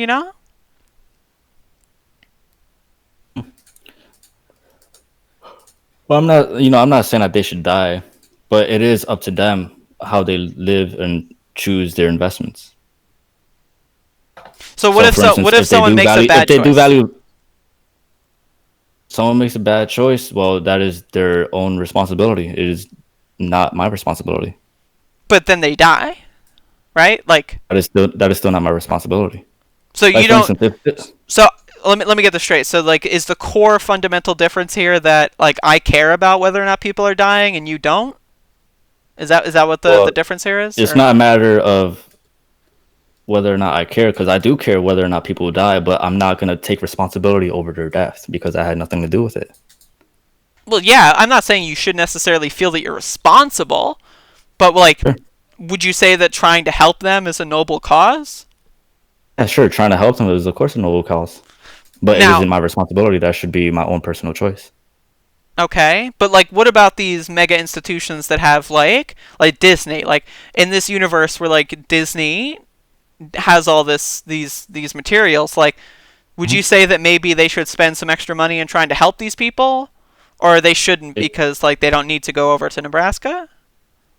It's not about if they should or they shouldn't. If it's up to them and if they want to, then they should be free to do so. And if they don't want to, then they should also be free not to do so. Okay. I'm just not understanding how this works for like rural America. Or like what about Latin America? Let's go globally. Like Okay, sure. how does Yeah, this yeah. work in a continent where all the natural resources have been for centuries Well, stolen by other people in Western countries? Like okay. how exactly does that work? In regards, like, let me go to Puerto Rico, because I've lived in Puerto Rico, and my mother is Puerto Rican, my Mm-hmm. father is Peruvian. I want to explain that part. Yep. So my community, in our pueblo in Puerto Rico, it's a mountainous area. That community was built by my grandfather. It Mm-hmm. wasn't built by private institutions or not private. excuse me, not private. It wasn't built by public institutions. Excuse me. However, there were roads that were connecting at the bottom of the mountain to the rest of the city. San Juan, Rio Piedras, etc. Mm-hmm. But we were living on a mountain, so this community was entirely built by every single person that was up there, and they Well, took in the that, if that's opportunity the to build case, it. I would Yeah, real quick. I don't mean to interject, but if that's the case, I would yeah, go argue ahead. that in and of itself is a public effort. Like the public doesn't necessarily mean government funded. If everyone's Of working course. together to build that, then I would say that that's public. Mhm. But it was still built by private citizens, by individual citizens who invested Indi- but they their own collectivized. money. I Not dare I say necessarily, they because communized. not necessarily. Okay. Well, anyway, go on. Not necessarily, because the one person that had all the tools and had all the asphalt and all the property that would build the roads or help build the buildings were all owned by a small group of people, and the rest of the community were there then joining to build the rest of the community through whatever funds that they got. So, for instance, they were compensated in the same way how we would be compensated, maybe through barter, or just through outright cash during that time period. Well, okay.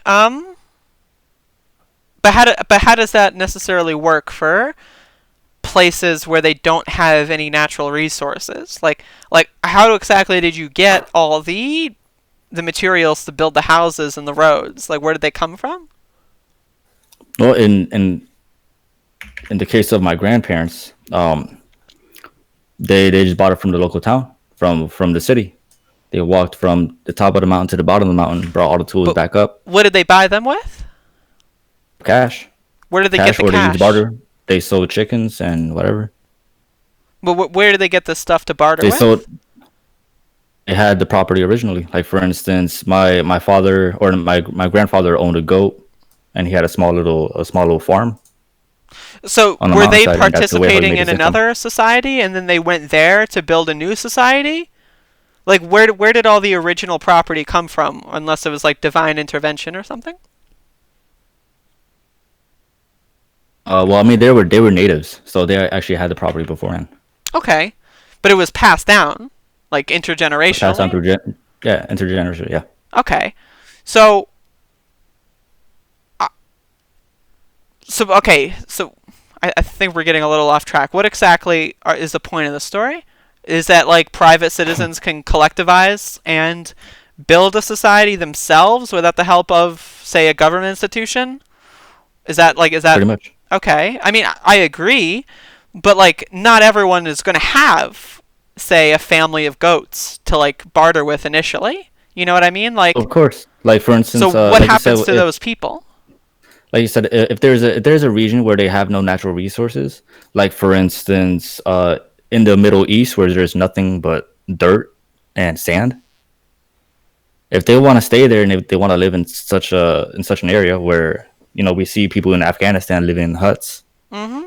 and these areas are removed from the greater society of modern Afghanistan, that's entirely up to them to live that kind of lifestyle. So so What's like outside of the their own fundamental community? worldview here is like if someone does want to live in these situations, you want to do nothing that would impede this progress or this process. However, if that desire, say, is maybe ill-informed and they don't know that, say, climate change is going to make that area uninhabitable in 5 years or 10 years, like what happens then? Like, is it just like, oops, like I guess we Well, all I mean, yeah. die, or Oops. It's because if they don't have the information that's readily available to them, then how could they know? How could they foresee what's going to happen? well, I mean, there's lots of places in a lot of these immiserated continents that don't really have regular access to the internet. So like, and Exactly. so like, how would they know? Like, They what if wouldn't. they're making all the great, like, the perfect decisions for like this libertarian kind of situation? Like, they're making their city work, and then all of a sudden, 10 years later, there's a massive drought, and now they can't grow crops anymore, and their whole civilization collapses. Like, is that just an oops? Like should Well, of other course, yeah. people, should other institutions not be there to help them out? They don't have to be there, but if they want to help them, then sure. But you're saying that they shouldn't be compelled to help them? They shouldn't be forced to help them. Okay. So because so you do everything right and then you just accidentally have a drought and that's the death penalty, essentially? Is it just like a luck of Well, the draw? Like oops. well, sure. I But mean, it does happen. Like, for instance, if there's a whole bunch of rain that's coming down onto a particular city and the entire city floods, whose fault is that?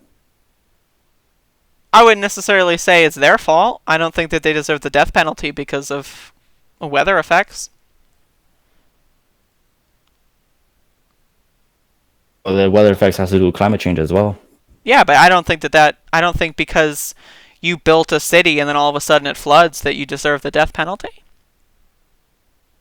I'm not saying that they deserve the death penalty, but I am Well, saying that these you situations do happen and natural disasters do occur. and I'm saying we should intervene and we should compel those with wealth and resources that can intervene to intervene.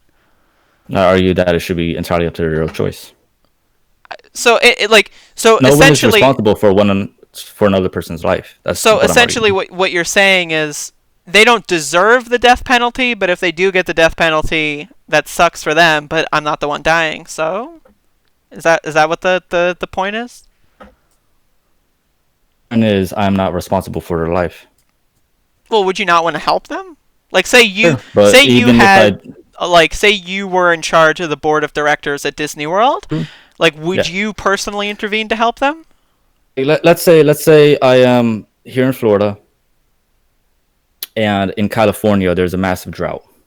And let's say there's no Disney World in California or whatever. Mm-hmm. Why should I feel compelled for me living in Florida and me running my business in Florida to go to California Well, halfway if you help or them out, they'll be totally across the indebted to country? you, right? Like you can say, And "Hey, that's the maybe assumption that's an assumption. We can't be sure well, that they're going write to up be a indebted. contract." Oh sure, but Like should let's say okay, you're having a bad that's time, fine. your city's being Yeah. flooded. Like we'll give you the Hmm. resources to come over here to Florida, but like, you have to work for me for a certain amount of time. Would you say that that's a reasonable? Would you say that's reasonable? Like you would profit off of it. It would be in your financial interest, would it not? Sure, it would be, but I probably wouldn't make that investment. Me personally. So you just let them die? Sure. Because that's not my area, that's not my town, that's not my city. Even though I do feel sorry for them and I have sympathy for them, I'm not gonna go out of my way to put my money into an investment or put my property into an investment that I'm not entirely sure that's gonna turn out in our best interest. And Okay. by our, I mean me and my associates, my family, my friends, the people around me that benefit from whatever I earn.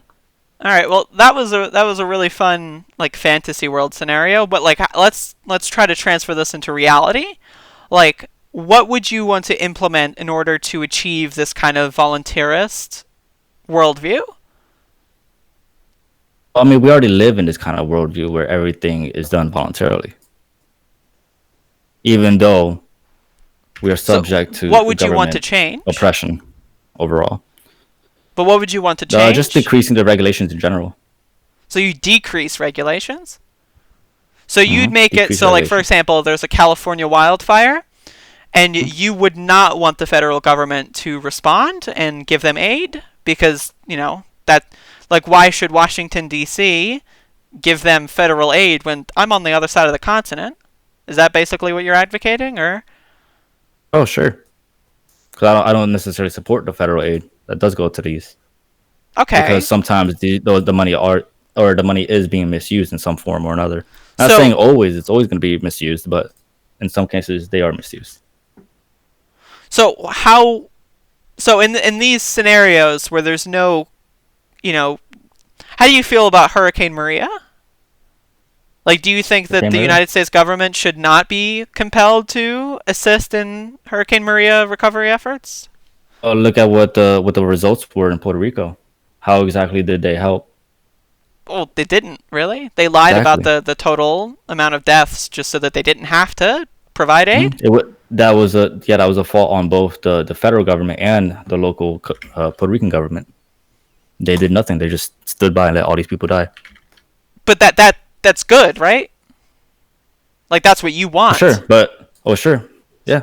So you I mean, you want that to I'm not happen. saying that I'm not saying that it's a good thing, but I'm just saying that was a perfect example of the failure of government Well, intervening in not something. necessarily the failure, because that's what you want. That's your desirable outcome. They didn't fail in your eyes. They succeeded. They used a loophole No, to not have to they spend their own failed. resources. In my opinion, they They failed failed because outright. I think they should have used the resources, right? If they failed because the money was originally there, right? They took the money originally to provide these people with whatever So stuff what that you're they saying needed, is if they weren't paying and into they the still United failed. States, They stole my money for these people and bought these waters, foods, and stuff like that, just to ultimately have that stuff raw outside. so would you So they say failed. if the Puerto Rican They failed people me. weren't paying all those taxes, Mhm. they would have been better off because they could have put that money into like steel bunkers or something? Like how exactly would if we use the metric of trying to save these people's lives, what Mhm. exactly would they have been able to do that Oh, would have been a better situation? well, the situation in Puerto Rico is very interesting because of the fact that the electricity over there is actually a public-private institution, which is mostly publicly funded, Mm-hmm. and is a complete failure because of the fact that it's publicly funded or publicly administered, I should say. Why is it a complete failure because of that? What about the inherent fact of public funding makes that bad? Even till this day, the grid system fails, and even prior to that, the grid system was also But is failed. that because it's public or is that because it's underfunded?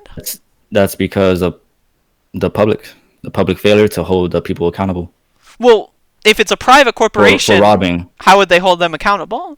It's a public-private But institution. but It's you're not. It's not. advocating It's for not it to be private. privatized, right? Yes, I'm So arguing for the entire electricity market in Puerto Rico to be privatized. The entire market, because right now it isn't privatized. so if it's privatized, then how would they make it more It's public. accountable? But if it is privatized, like if in the future, say No, man, like how exactly would that work? because they have the options. Like for instance, in Puerto Rico, they were heavily relying, I believe it was, on coal electricity, Yeah.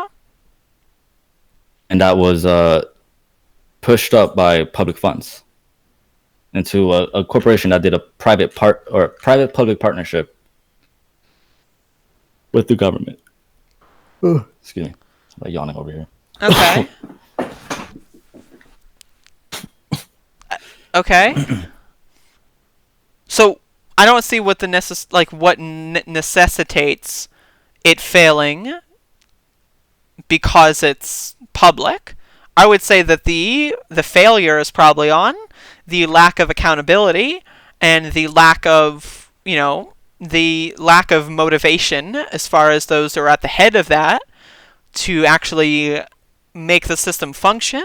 I would reckon that if you were to It's corrupt. It's well, plain and yeah, it's simple corrupt corrupt, but like how does making it privatized lessen the chances of corruption? because it isn't being funded by public funds. It's being funded by private funds. People are more held accountable to their own investments. But okay. But what about the people that aren't investing to it? Like do they just die? Like you don't have enough money to invest into electricity grid, so you're just death penalty? But they have options, of course. They have generators. What about the people that The don't option. have generators? Like there's a lot of people that literally just are in soul crushing poverty. Oh yeah, I've seen it. I've lived in Puerto Rico, so So I like know. should we I just understand. like wait for them all to die, get the bodies out of the streets, and then start a new society? Like, how exactly does that work? But you keep on assuming that I just want them to die.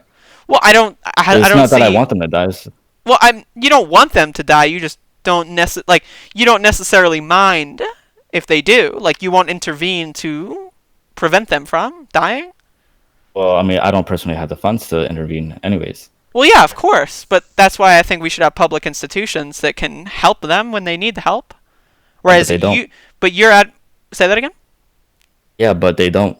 They fail at Puerto Rico, Well, both like, level and at the Puerto Rican level, that's and why at the I'm local level. advocating for, more accountability. I'm advocating to strengthen these public institutions. You're advocating to completely destroy them. Are you not? It's because they failed. They are. We already invested the money into these organizations to provide the funds and the support for these people, and they never brought it to them. So they stole my money and ended up But not giving me I don't back the see investment that I how. that I paid into. But I don't see So how. they stole my money I mean, I agree. Like the government did not assist, but I don't see how privatizing the whole situation. I don't see how that. because it If gives we more use the options. metric of saving lives here, preventing as many deaths as possible, I don't see how privatizing these systems does Because it that. makes smaller grids. Privatizing the system always makes smarter grids. Well, how about the rural areas? Like, how do they get a lot of this power? A lot of them currently don't even have power, Well, yeah, but exactly. So, like, should they all just which move to is the cities? well, I mean, which is fine if they want to live in that kind of lifestyle. But what if Because they there's a lot don't? of people in Latin America. Well, if they don't, then They they move to the move. cities? Yeah, of course. But, like, are you sure the city can handle that many people? Oh, I'm not. I don't know if it depends on the individual city if their funds are intact. What if, for example, this rural town has farms and, like, they can't operate by themselves, but those farms are generally exported to these major cities. And if everyone, say the major cities didn't want to help the farms, like they just wanted to buy the farm's food. So, like, Mhm. what happens when the farmers all move to the city and there's no more farms and then everyone starves? Is that like a Yeah. possible thing, or I mean, that is a possibility, but they can always import, which import is from what happens a where? lot in Puerto Rico. A lot in Puerto Rico. Well, I mean, for example, Puerto Rico. Well, one is an island. We import just about everything. Yeah, but like, Everything from oil, coal. All of our energy is imported, which is why in Puerto Rico we pay almost two times, like 2.3 times the amount that we pay for electricity for per kilowatt hour than here in the United States, I believe, but what happens if the places you're as an average. importing get swept away in a flood? Do you just import from somewhere else? And if so, Yeah. how do you establish those connections to import from somewhere else? What if somewhere you want to import from says, hey, we don't have enough supplies to export to you guys? Like, do you just enter a bidding war with the other people that they're exporting to? You could, but there are always other options. There's oil, coal energy, green energy, Well, renewables. we're talking like food here, right? Okay. Well, with Like food, same thing. there's a limited amount of Like for food. instance, in Okay. Venezuela, there's a limited amount of food, and right now they're eating rats and dogs. They're eating their own pets. Yeah. I'm not saying that's a good thing, but I'm saying that is a failure of government institution trying to involve themselves in a free market. Well, and I'm advocating for, instead of having a failing government, I'm advocating for the governments to be more accountable and to provide those resources that they're supposed to. But that's assuming, You're advocating for the government to just stop existing, are you not? sure, as an anarchist, that's exactly what I support. But okay, let's go back to the timeline. Like, do you think in the instance of, say, Venezuela, do you think their governments Mhm. failed, and therefore if the government would just like, Absolutely. so you think, okay, so let me give you a situation here and let me see if you agree with it. Like, Hmm. so the government's failed, right? Like, Hmm. it's clearly not worked out. So instead of trying to, say, retry and like maybe like restart the government machine, would you say maybe it's a better idea to just not have a government in Venezuela and just like go to the like this anarchist world now? Well, Like in maybe over the Venezuela, next 10 years, maybe like just get rid of the government I, I entirely? think I think in the case of Venezuela, they need to have a situation very similar to what happened in Chile or in what happened in Peru, Okay. where they ousted the left wing population. Are we talking like in Chile, like in the 1973 coup? Is that what you're talking about? I'm talking about that and Pinochet. Yeah, So you're saying Pinochet was good? I'm not. I'm saying Pinochet did what was needed to be done in the current context of the left wing terrorists. Terrorists. Yes. What was so terroristic about But I'm gonna speak in reference to what happened in Peru, the Shining Path organization. I don't know if you're familiar with them. I'm not entirely familiar with Peru. I'm more familiar with Chile than Peru, but educate me. Well, essentially, the same thing happened. Not the same thing, but something very similar happened. It was a right leaning government that was in power, that was a left wing uprising, specifically a Marxist Leninist uprising, Mm-hmm. and the right leaning government decided to, well, arguably, naturally, shut them down with extreme violence. Okay. And that's good? Yes, yes, that is good So, because the original attackers were the left wing government, or not the left wing government, well, the left wing. okay, let me ask for a situation that's more current affairs. How do you feel about Bolivia?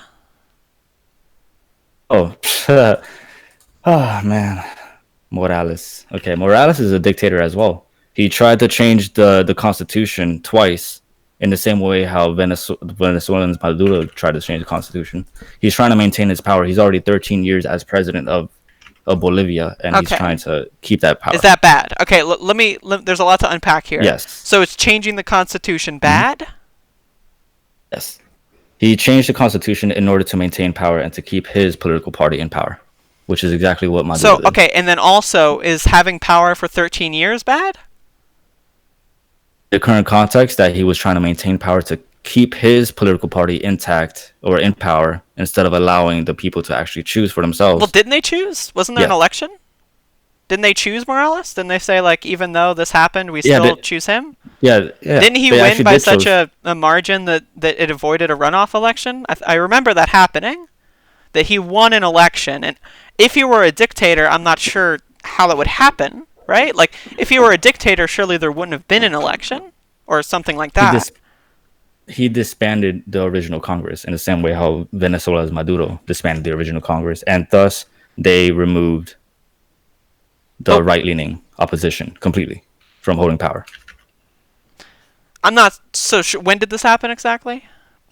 But I'm speaking about Venezuela's Okay. one in Venezuela's case. So Bolivia has an That election. happened. The people choose the Mhm. Chose dictator Morales. Morales. They choose him of their own free No, will, they chose him. He and that's disbanded. bad. He disbanded the Constitution. Well, It was would you, very unsupportive. They did not support his disbanding of the Constitution, which is why but there were riots wouldn't like if that were the and an case, uprising. if that were truly the case, wouldn't they He have did just get the voted him out? election Wouldn't they have just because voted he him out though? refused. He refused to do an election But after the fact. there After was he there was an disbanded the election. no, Not maybe he not won. immediately after the constitutional amendment, but Yeah, yeah. there was an election just now. Like wouldn't like you'd think, oh, this guy changed the constitution. He's a dictator. Let's get him the fuck out of here, right? Like wouldn't that be the natural? Yeah, and that's what's happening currently. But That's no, what no, no. That's not what people are happened. trying to do. No. They voted for him. He won so much that he avoided a runoff election. Like, if that were the case, wouldn't the like? Okay, so let me get this straight. Let me try to broaden the argument here. You're Mhm. saying democracy is bad because the people aren't responsible with that democratic vote, and therefore, if someone changes the constitution, um, Mhm. like if we disagree with that, and we not being the majority but just being a few right wingers, we should be allowed to basically kill them all just because we disagree. It's not like a majority, it's a minority that disagreed because the majority voted for him. That's why he won the election. But the majority didn't vote for him. He only got 47.08% of the That's vote. a plurality. The majority is 50% and over. Yeah, but he won the election in a plurality. Yeah, he won the election in 2019. Yes, ma'am. So why is it okay to try to kill him if he won? Well, I'm not saying that we should kill him. Well, they I'm not saying that we tried. should kill him. I'm just saying that I'm just saying that he should be ousted and be tried for changing the Constitution He sh- unjustly, which is why the people are uprising right now. okay, so let me get this straight. So okay, so democracy. Do you not? Okay, do you agree in democracy? Because there's some ANCAPs that don't like democracy. It really depends, I suppose. Direct democracy, no. Representative, sure. Constitutionalism is, I think, more superior than both. So okay, so Okay, so you shouldn't be allowed to change a constitution. But what if the constitution has things that a majority of people disagree with? Should you only be Sure, able to change a but constitution via direct referendum on it? Is that the argument here? And not through other litigious means? mm, it really depends. I argue it really depends on what the subject matter is that is being removed or added on Well, to the Constitution. me personally, I'm not a huge fan of term limits. I think if people really didn't like Evo Morales, they would have voted him out. But he won. So I find it hard to believe that unless you just don't believe in elections or democracy, I find Mhm. it hard to believe that you would support ousting him even after he won an election by even such a margin that prevented a runoff election. And that's not factoring in the fact that he even offered to do more elections with international supervision just to ensure that Mhm. there was no election fraud. So Yeah, what and I welcome that, wouldn't and I applaud him for that. but you also I agree with applaud him them for just that kicking point. him out anyway? I agree that he should be challenged for changing the Constitution. But he was challenged. He just won the election afterward. Like that was the challenge. You like again, if people democratically really did not agree with that, wouldn't they have just voted him out? Wouldn't they have been like, "Oh yeah, that guy's a dictator. Let's just get rid of him"? Oh, sure. I guess you do have a point right there. Would it also be Uh, But interesting that but another then thing to keep in mind here? that also leads into the point with the impeachment process here in the United States. Donald Trump won 2016. Yeah, He still but has the support. uh, So why we'll so table why that for a why are sec. we? We'll table that for a Yeah. sec. Let me finish my thing on Bolivia. Okay.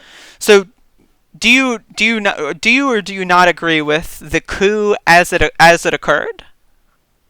I do not agree with the coup that happened in Bolivia, or Okay, that was allegedly happening in Bolivia. I do, allegedly. however, do yes. What what does that mean? I, What I'm is the I'm gonna say. allegation? Well, I don't want to assume that everyone that participated in these protests was a coup attempt, or Well, the were involved with the military coup told itself. Evo to leave. Is that not a coup? Hmm. Yes, That's the definition of a actually, coup, right? yes, but not. I'm talking about all the protesters individually, not individually, Okay. but as a collective. Because Okay. assuming that all of them were part of the coup is disingenuous. Well, I'm not assuming that every protester is a part of a coup, but Yeah, isn't it also interesting that the person who's now the de which is facto president which is why I'm was saying I disagree with the coup. okay? But you agree that they should have kicked him out. You just disagree with the I way they did it. I I'm saying that I agree that they should have challenged him and continue to challenge him through legislative processes, not through a coup, Okay, because a coup doesn't solve anything for anybody. but they did challenge him and they lost. Yes, and they're going to continue to challenge him. Well, they didn't. They just didn't care about the results and kicked him out.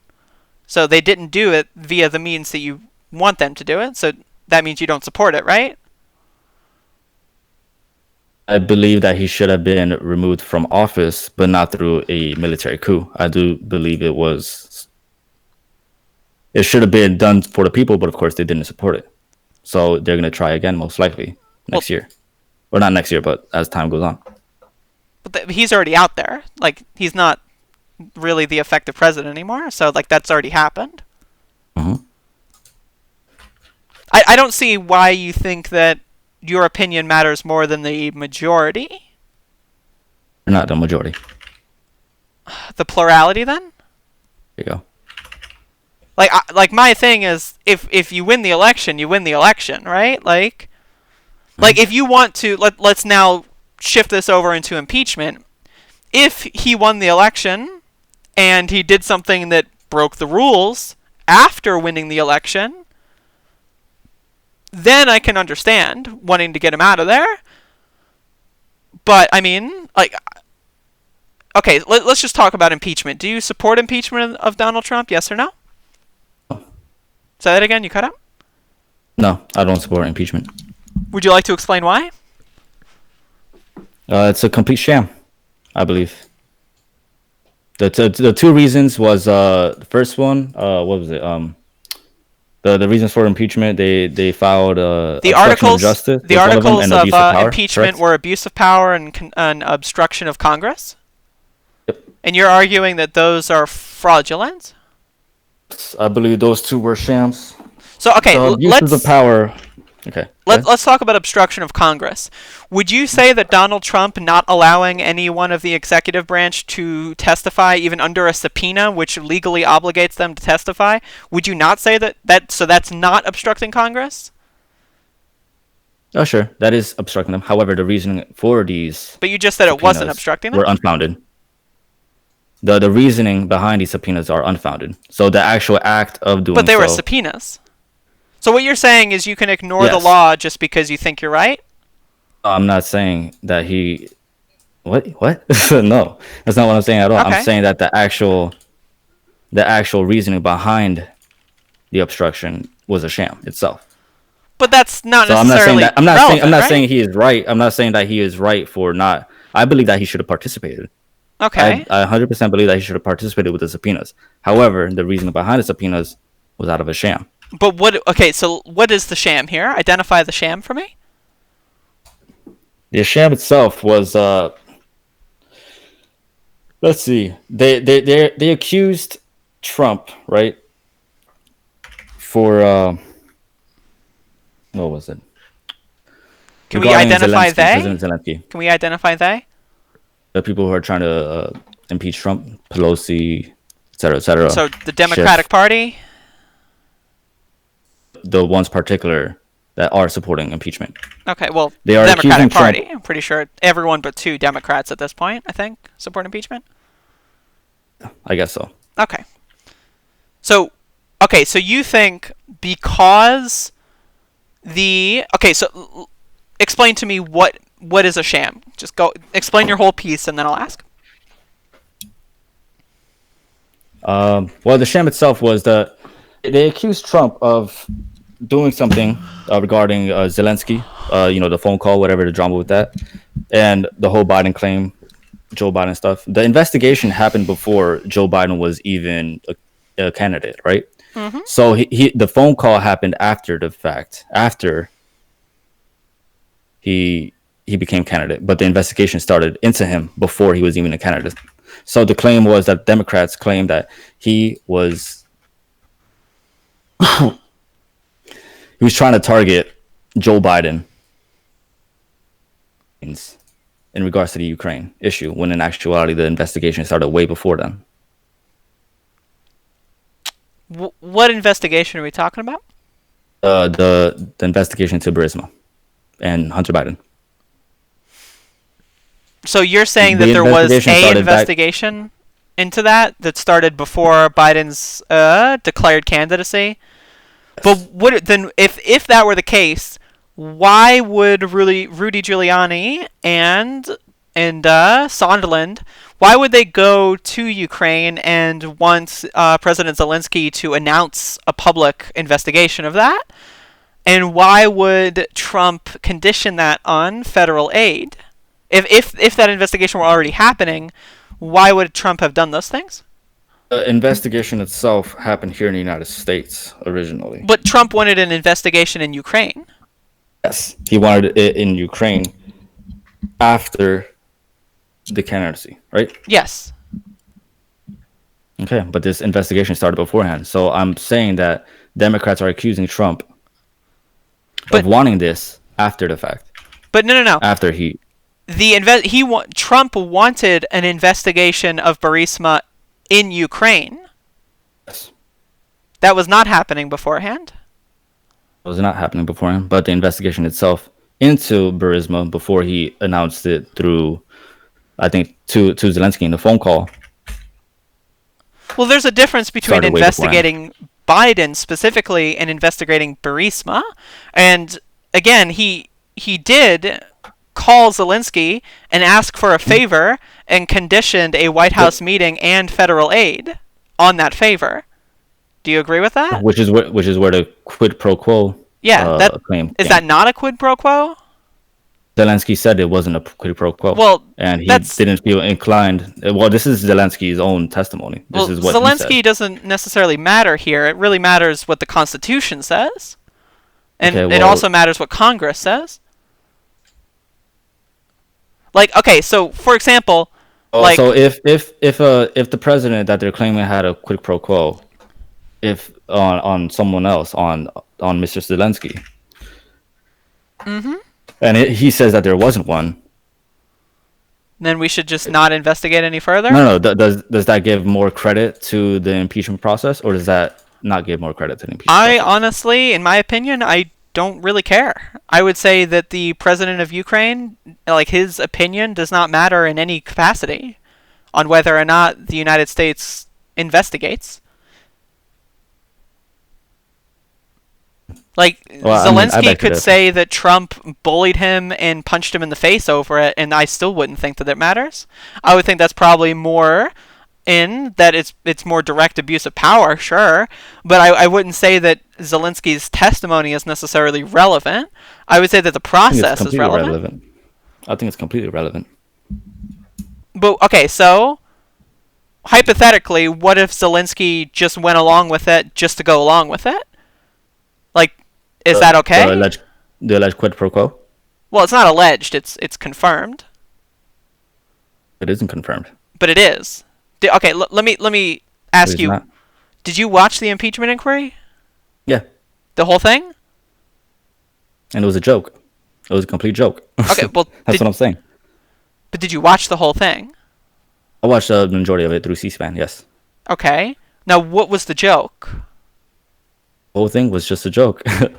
I The whole thing behind it is like I just said, the investigation started way beforehand, but that and but now we that Zelensky said that there was no quid pro quo, but the Democrats are trying to claim that there was.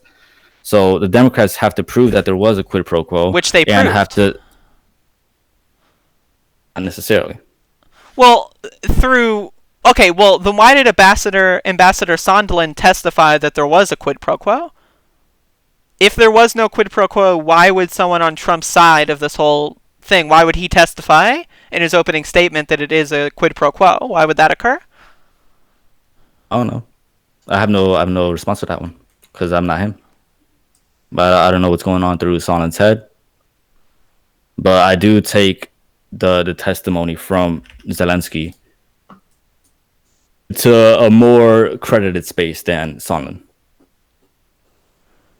Okay, but okay, so are you saying an investigation? Now, an investigation doesn't necessarily mean we have a predetermined outcome. It means we are going to Yeah, of see course. potential outcomes and we are going to investigate to see which is actually true, right? Exactly. Which is where I believe.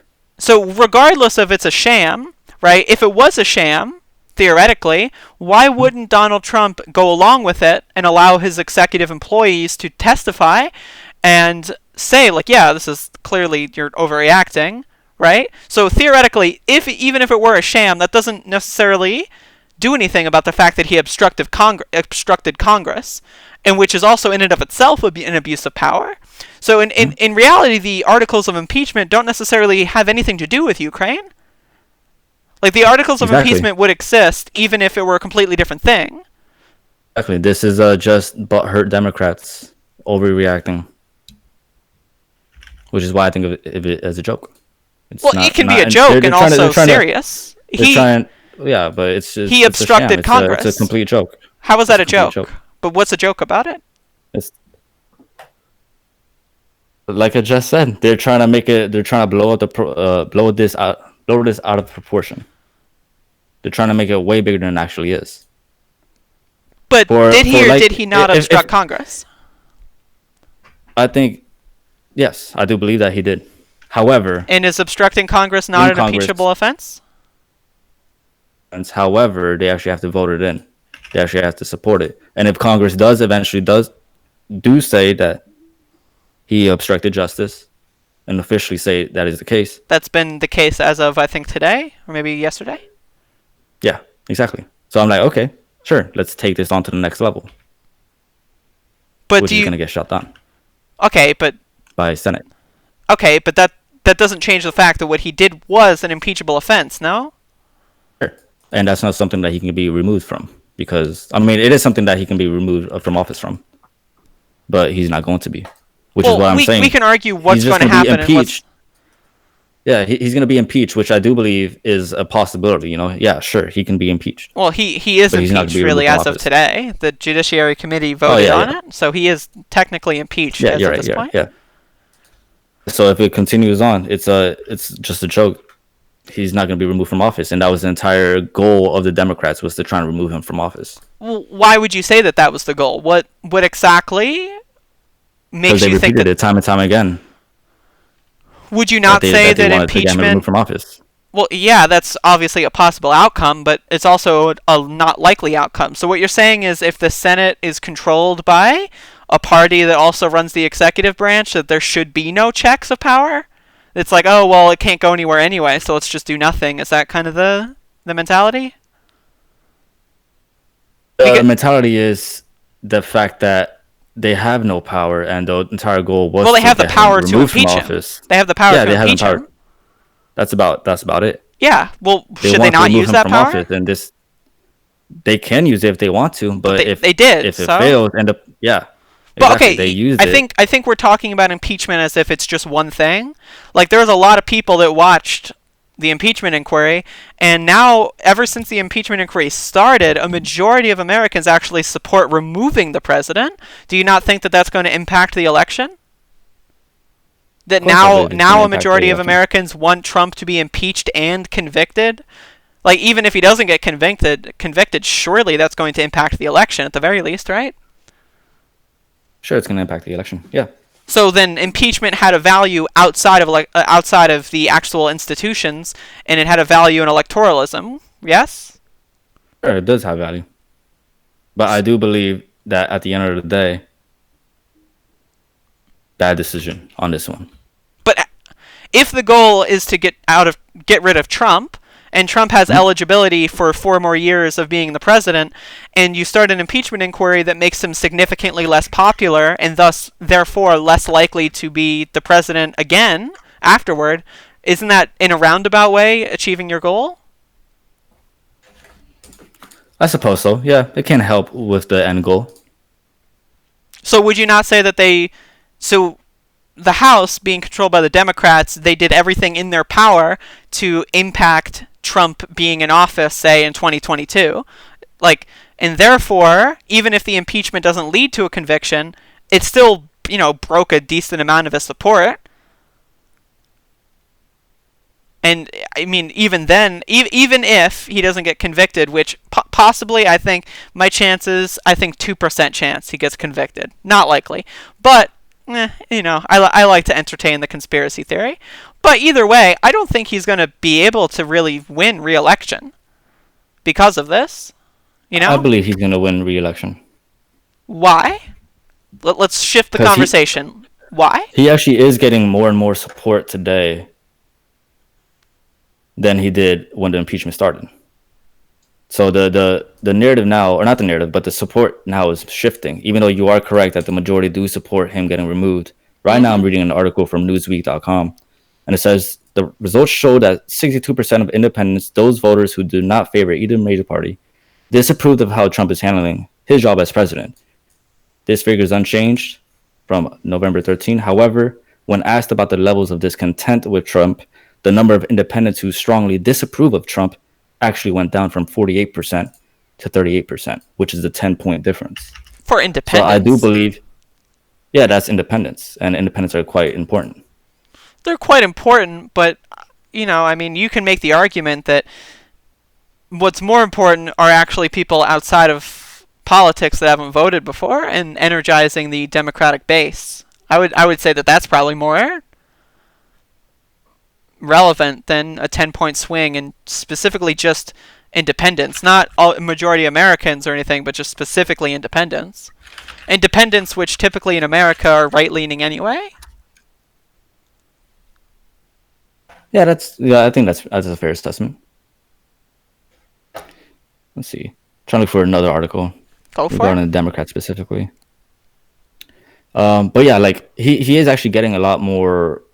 I'm not gonna say a lot more, but he is changing the tone of what the Democrats are trying to claim of him. So he is actually getting some support, and it's slowly turning into his favor. His poll numbers are actually increasing, not decreasing, Okay, could you after the provide impeachment started. could you provide an article that says that his poll numbers are increasing with the majority of Americans and not like just Republicans or just independents or just Democrats? I'm actually trying to look for it right now Go for it. as we speak. Yeah. So House Democrats base for deflections. Oh, there we go. There's that one. Trump impeachment. Poll numbers.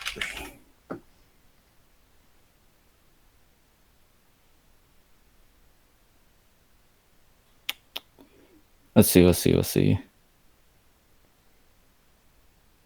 Can't really find anything in specific regarding details because the recent impeachment, it just happened, so there's no update as Yeah, far it's as I can constantly tell. changing. Yeah, so See, so right now I only have the information regarding the independence as I continue browsing the web. if while you browse, I can extrapolate a little more. I would Go ahead. say a personal support of impeachment is only in that the more dirty laundry you air of Trump will only reduce the likelihood of him getting elected. And if it does stir up the people who already support him and make them support him more, I think that that's probably going to happen anyway via something else. My personal Mhm. opinion is I do not want Trump reelected, even like really I like even if Joe Biden's the nominee, I'll hold my nose and vote for the fucking loser just to get Trump out of office. I think Trump is a disaster, and I think Joe Biden's a disaster. But that being said, he's less of a disaster than Donald Trump. And Are you a anything and Bernie? Are what? you a Bernie Sanders supporter? Of course, of course. Oh, okay. Well, I feel the same way. If Bernie Sanders gets the nomination, then I'm voting for Trump. Yes. Okay. Okay. I mean, all right. Either way. So okay, anything and everything that helps Trump not get reelected is, in my opinion, worth doing, worth pursuing. Now, if I were Nancy Pelosi, if I like, So does that mean that you support any kind of scandal that just blows up? He sneezes wrong. We should talk about it. I anything that has actual tangible effects that would Okay. change people's minds. A scandal of him sneezing, I'm not sure if that would really change many people's minds. Him obstructing Congress and breaking the law, on the other hand, I think that's a little bit more serious than him sneezing. Yeah, I agree with that. So, my opinion is if I were able to use like the mind transfer jutsu from Naruto and I were to control Nancy Pelosi's mind, right? I would impeach the motherfucker for I don't know, child cages on the border. I would impeach the motherfucker for his awful foreign policy. I would impeach the motherfucker for doing all kinds of different things. I wouldn't limit it to just Ukraine. I think they should do an impeachment inquiry that lasts from now up until November 1st, and they should be constantly on TV talking about every single little law that he fucking violated, and even moral things that aren't even a law. Like, I would go as far as to impeach him for I would impeach him for emoluments. I would impeach him for and everything that you possibly could impeach him for. Okay. The only thing is, I don't think Democrats are doing that because Democrats are corrupt and they don't want to impeach him for things that they also support. Which is Exactly. why I don't support the Democratic Party. Which is why I support Bernie Sanders. Which is why they dropped the quid pro quo. What? They dropped the whole thing off of Zelensky and stuff like that. They're not necessarily pursuing him on that. They're just pursuing him on abuse of power. But the abuse of power investigation is directly related to the quid pro quo. Yeah, but that's not what they're arguing. Yeah, they are. They have already argued that. They argued that the other week during the House Intelligence hearings. That's what all that was about, on whether or not he abused power in that specific setting. That's over and done with. So they don't necessarily need to argue for that specifically because that's already been argued for. Going back to the polls, I don't have the actual. This poll is specific between Biden's lead over Trump. I don't mean to interrupt you, but Yep, go for it. so right now there's a. Let's see. These are from Michigan, Pennsylvania, and Wisconsin, specifically. And I'm trying to find some other papers, but it's really hard to find. So right now, the Biden lead over Trump is actually decreasing since March. Yeah, well, Right Biden's now, awful. the front runner. I no, I don't. I disagree with that. I think Bernie Sanders is the front runner. Front runner. He's leading in the early primary states and has the most donations and contributions and the largest participants in his campaign. Oh yeah, he has the largest. Yeah, he has the largest donations. I would Which I consider do Bernie agree. Sanders That's the a front lot runner. more of a. Well, according to let's see, latest 2020 Democratic polls is from Real Clear Politics. We From South have Carolina we have Democratic no presidential national primary, and therefore national primary polls are fantasy hypotheticals that I don't care about. Yeah, sure. I only care about But early state polls. That's it. And a lot of the early state polls, just Bernie about all of Sanders these. is rising and or tied within margin of error, except for But maybe within this South month, Carolina. within all the polls regarding these national things, regarding this month, Sanders has only won once, which was December 5th, California Democratic primary, Okay. and then Biden has won every single other one, or has this according to the polls, he's first. Now, I'm not saying that these polls can be 100% trustworthy, but this is what information that we have now regarding. So 20 right now, the last poll So is South Carolina Democratic presidential primary. if you'd like, you Biden is can. up by 7 points. Warren is third place, and then Sanders is second. So the way that the primary works is we have Iowa on February 3rd. Mhm. Would you like to go to the Iowa polls and let me know what the trends are? The last one was Iowa Democratic Presidential Caucus from Emerson. Biden has a lead by +1 And is against that not in Sanders. the margin of error? Oh, sure, that is Margin most of error definitely a for margin these of error. polls are usually plus or minus 5. Yeah, So just because he's winning by 1 point within a margin of error, and then also has like a tenth of the support in actual FEC funding, would you not say that, oh, hey, Bernie's 1 point down, but has literally 10 times the amount of support on the ground? Is that not a front runner status? not necessarily. I don't necessarily believe that. Why not? What He's makes definitely a front runner in terms of donations. That's most certainly. Mhm. That's So most what certain. makes But Biden the front runner? I just value the poll numbers a little bit more right now than the actual donations. But we don't have a national primary. Of course not, but I'm looking at the individual. But you looked at Iowa and you saw that Individual Bernie was polls. within the margin of error, only 1 point down. Yeah. So they're And the basically other tied in Iowa, which is the first state that votes. That was December 11th, the one I'm looking at. Okay, but they're essentially tied in the very first state. Sure. Texas Democrat Party has Biden up lead, or it has a lead of 20%. Mm-hmm. South Carolina. Texas. Here's plus my 7. thing. Here's my thing is again, we don't have a national primary. The only polls that I value right now are Iowa, New Hampshire, Nevada, and South Carolina.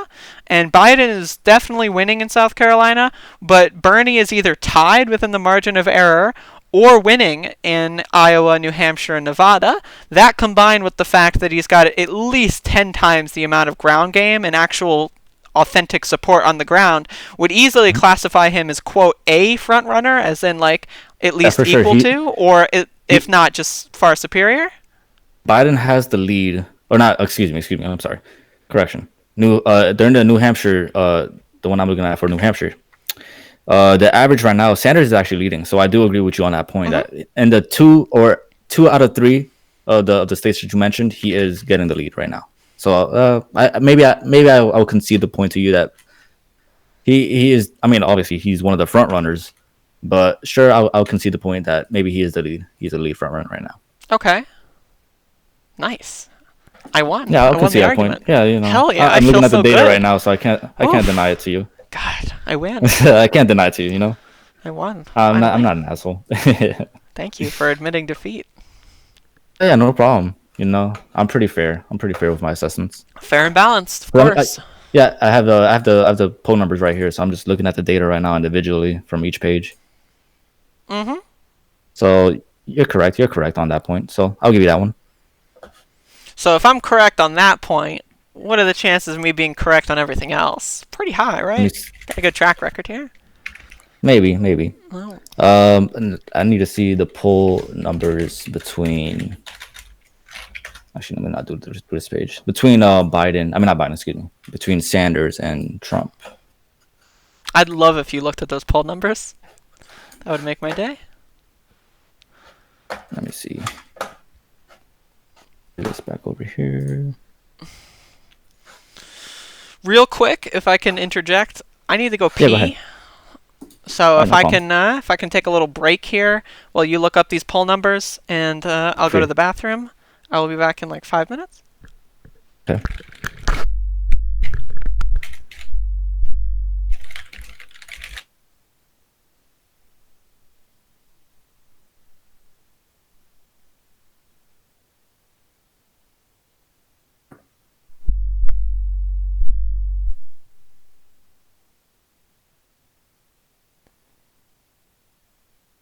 Oh, okay. Okay. No. She's correct on this one. She's correct on this one. Let me break it down. Uh,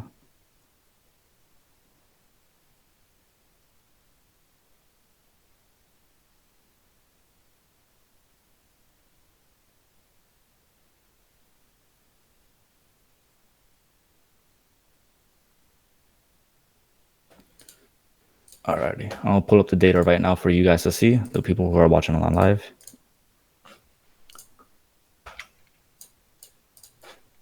Give me 1 second as I copy and paste the links to the page.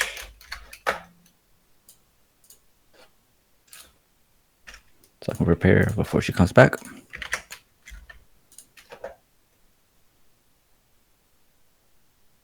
For the people watching, currently right now, these are polls. These aren't the polls I was looking at though. These are from a while back ago. Versus Sanders. Sanders is up. However, over here, it's Trump within a margin of error.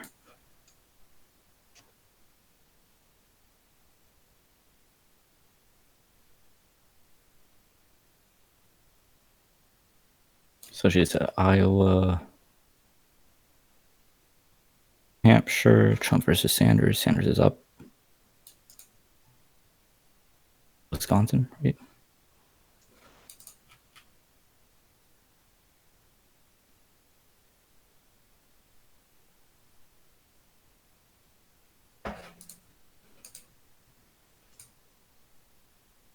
Is this one?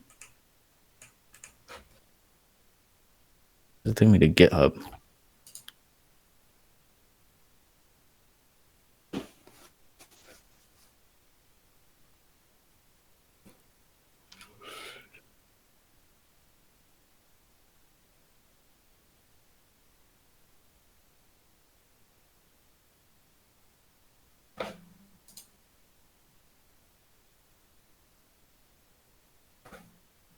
Alrighty. I'll be taking questions right now if you guys want to ask me questions, since I'm alone right now. Since, I don't want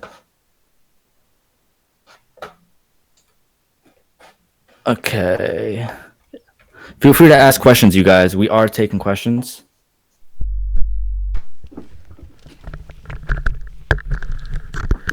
What up? Alrighty. How's it going? Yo, how about those poll numbers? Okay, so right now, I have poll numbers, but these are a little bit dated. Okay. New York Times, Siena, Emerson. These aren't specific on the actual location, like Iowa, Wisconsin.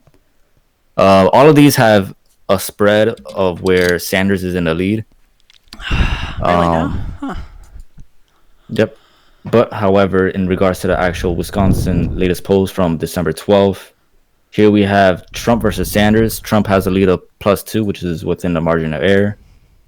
On Wednesday, December 11th, Trump versus Sanders in Iowa.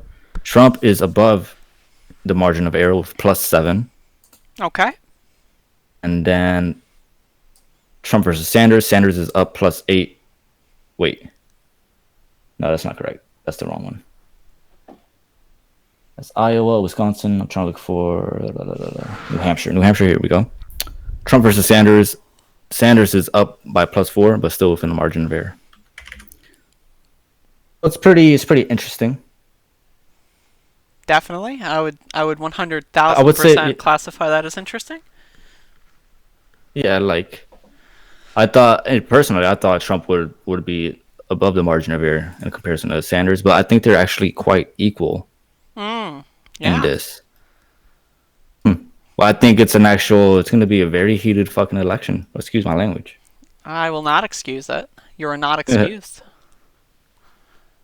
Either way, it's very nice to see this. Well, where should we go from here? Do you have Knowing these anything else numbers. you want to talk about? I did ask the people who are watching if they have any questions. Oh yeah, I wanted to talk about identity politics. How do you feel Yeah, about go gay ahead. people? Well, I'm actually bisexual, so Oh I shit. Oh. do whatever you want. How do you feel about trans Well, I mean, people? it doesn't matter to me. Do whatever you want, but I'm gonna call you what I'm gonna call you. And if you don't agree with it, then I'm What sorry. does that What does that mean exactly? If I call you a man and you want to identify yourself as a woman, and you get aggressive on that point, then I'm just gonna call you a man because there's no point in being aggressive about it. So you don't think trans people are legitimate? Is that what that is? I think, well, actually, yeah, let's talk about trans people. In my view, sex trumps gender, and in actuality, there are only two sexes, or technically there are three sexes in the human race. Whereas all the other genders, it doesn't matter to me because if gender is a societal construct, then what is sex? Sex and gender aren't the same things. Okay. So language, like English, Hmm? for example, pretty good Yeah, language, but definitely socially constructed, right? So sure. if we're talking to people, who cares what their chromosomal DNA is? That's my opinion.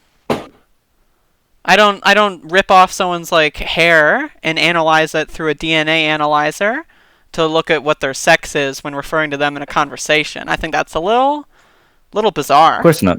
I just look at them. They look like a female, then they're female. So it's up to your jurisdiction.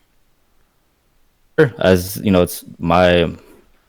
So what if it's my someone word. what if someone I'm gonna call is someone what I please. what if someone is chromosomally like female, but like a butch, like a big, manly looking butch, but she still identifies as a woman? Would you call them a man? Hmm, maybe. So it's just Really whatever you depends. feel like saying, really? Yeah, it really depends on the context. Hmm. It's all up to me. I get to decide what I call you. Would you not? So do you reserve the like? Do you understand that like that can upset someone? Sure, Like, but and their emotional response is in my responsibility. but you okay? So if you understand that it would upset someone, right? That's something you consciously understand, and yet you do that anyway. Isn't that technically, in a Hmm. way, like your responsibility because you know what the outcome is, and you did it anyway, right? No, I'm not responsible for the reactions of someone else. They can choose to react in a negative way if they want. Okay. I mean, It's really up to them. it's really weird. Like if I call someone a dumb bitch and they punch me in the face, am I responsible for them punching me in the face? Not necessarily. Well, I never said you deserve to be punched in the face. I I know, just but said in like context, I'm not responsible for that. someone can say like, "Hey, fuck you, buddy. I never want to talk to you again." Is that would you not reflect on your actions and say like, "Oh, maybe that person could have been really cool. We could have like played pinball at the arcade, but I decided to call them a man, so I guess I'll never talk to them again." Isn't that kind of weird? I mean, it's fine. I mean, I don't need to have everybody in my life. So it's okay to basically discriminate against people if you don't want any more friends? I mean, sure, if you want to live that kind of lifestyle, then that's completely fine. It's entirely up to you. I think that's fine. If you want to be free to, call yourselves what you want to be called, then people should be free to call you whatever they want you to be called. But wouldn't you say that someone probably has more say over who they are than some other guy that they've never heard of before?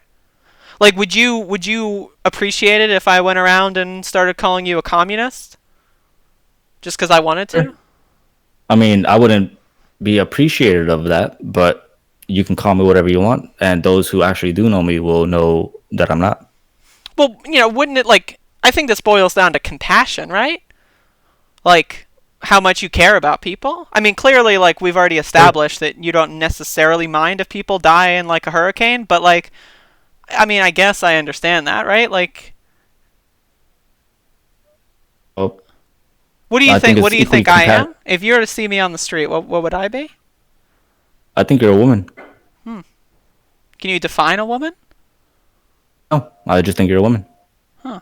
regardless of whatever the definition is. Okay. So you said earlier that sex trumps gender. Do you disagree with that now? Not necessarily. So then, if Like for sex instance, does, okay, in a legal setting, like for instance on a license, your sex is what you are physically and biologically. Doesn't matter what your gender is. I'm not entirely sure if you pay attention with laws. It says sex on my license. Doesn't say gender. You can change that though. You can Sure. change what the marker is, male, female. Actually, some states even have an X, which Which means is California, non-binary. and I don't agree with that. Well, why not? You said people are allowed to identify with how they want to. Sure, So, but sex is different than gender in what capacity? by definition. And what does that have to Sex do? is biological, Then define and woman for gender me. is a social is a construct. Define woman for me then. Let's see. And also, how does that definition in sex? How does that mean anything for social conversations? If you say This is gender such a is a weird Google search. if you say gender is Sorry, a sorry. social construct and also language is a social construct, who cares? Wouldn't really the only like a situation where their actual sex, quote unquote, would be necessary to understand would be in a medical situation? Like if you're practicing medicine on someone and prescribing them medication, clearly it would be relevant to understand what their biology is. But if you're talking to someone on the street, like and you're talking to the cashier and saying like, "Oh, hey, how's your day?" or whatever, does that really matter? What's in their pants or what was in their pants or what could be in their pants? Like, wouldn't you say that that's a little weird to think about that? I think it's weird to change who you are just because you think you are something else. You think that's weird? Why is that weird? And you said they think that there's something else. So Yes, they think that there's something else. so you're saying that trans people are not legitimate? It's I, just thoughts are you or good at some trans people aren't legitimate? okay? For instance, So you what's the can defining change line? your genetic or you can change your organs, and if you want to change your organs, by all means. Do you understand how hormone therapy works? Sure. So would you say that trans people that are on hormone therapy are more legitimate than trans people not on hormone therapy? Yes. I would say people who are on hormone therapy is definitely a lot more legitimate because they're actually taking chemicals that would actually alter who they are genetically. So Not necessarily genetically, but would you alter refer them to trans emotionally. women who were born male but For, take for estrogen and feminizing hormones as women? Sure, I guess. But it would all depend in, I guess, a subjective matter of how I view them in front of me. Like, for instance, if they are currently now taking these whatever hormones and stuff like that, and I do not know that they are or whatever. Like, let's say if a woman's trying to convert into a man and they look like a man, then I'm going to assume that they're a man, But and I'll just call them that way. if you found out, say that 3 years ago, that Mhm. they were a man or a woman, whatever the opposite would be, would that change Mhm. your opinion of them? How so? Are they already taking the hormones, or are they Sure. not Yeah. taking the You hormones? you see someone, you see a man, right? Mhm. and then you find out that like 5 years ago they were a woman, would that change your opinion of them? No, I'd still call them a man if they were a man today. Okay. What if someone looked like a man but wasn't a man? Mm-hmm. Like they were, like I said, like the butch lesbian kind of thing. Like they identify with the gender they were born with, but they also like they put on cool leather jackets and like cowboy boots and stuff, and they like shave their hair short. Like, would you call them a man even though like they both identify as a woman and were born a woman? But the assumption is, if I'm seeing them firsthand and they look the way that they do, then sure, why not? But okay, so you assume, right? That's fine. We all assume So things. it's always based on the assumption, and I'll likely keep my assumption until they tell me something different. That's only if I actually care enough about them as an individual to actually care about their Okay, but let's say for what the they want to sake be of called. argument, you do care about them. Like, it's Oh yeah, let's say if your it's someone I do care brother. about, then I'll call them whatever they want to be called because Let's out say of I don't know if respect. you have a brother, but your brother comes home and has like a new partner, and I don't know if your brother's bisexual, but like, and you think that they're a man, and then they go like, "Oh no, actually I'm a woman." Like, and would you be like, "Oh, okay, my bad," and then refer to them as a I would be woman? my bad. Yeah, because Okay, that's a little bit more personal. okay. If it's So something that's not necessarily personal, then I wouldn't give a fuck. what if they were born as a man and looked like a man but identified as a woman? Would you still call Uh, them a woman? Give me 1 second. Tune shit says, "What about intersex peoples? Intersex is a alternative sex." I just want to mention that. Yeah, sure. That's the third sex of humans. There's male, female, and intersex. And there's only three. There's no more than three. Well, I would say that intersex is a spectrum. It's not like all intersex people are identical with one another. It's not. What's not? Said of course not. Oh yeah, but yeah. Let They're back not. to my example. If your brother Yeah, brought go ahead. home someone that was born a man and looked like a man but identified as a woman, would you call them a woman? Because again, that's personal matters. Okay, so you don't necessarily think trans I'm very, people I'm are very. invalid. You just only care about trans people if they're personal to you. I don't really care about other people as much as I would people that I know or people that I know who have friends. I'll definitely take their views into consideration when I decide whether or not what to Okay. call them. So you don't have any sort of like, ideological opposition to Yeah, trans people. You just don't I don't necessarily have strict care. views against them. Yeah, Okay, yeah, you just I don't don't. care. It's only Like, if they're okay. I understand. I don't agree with that. I think that's a little mean, but I also think we yeah, should have federal aid to people that get hurt in natural disasters. So I think we just disagree on some things. it's fine. Yeah. By the way, I'm trans. How does that make you feel? That's fine. It's fine. That's Okay. okay. It doesn't bother me. All right. Like I don't care. That's your life. Well, it's your life too. Now we're talking. Our lives have intersected. That's right. Yeah. Your decision to be call you whatever you want, which is what exactly? Are you a man, woman? What are you? I'm a woman. Yeah, wonderful. It is wonderful. Trust me.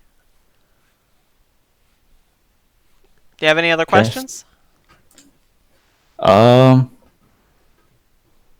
Not necessarily. I mean, when it comes to pre-op people who have not taken hormones, then I would be more inclined to not call them Okay, so you reversed what you said before. what gender that. No, not necessarily. Like I said, I don't have strict views on this. Everything's on a individual per individual basis. I say.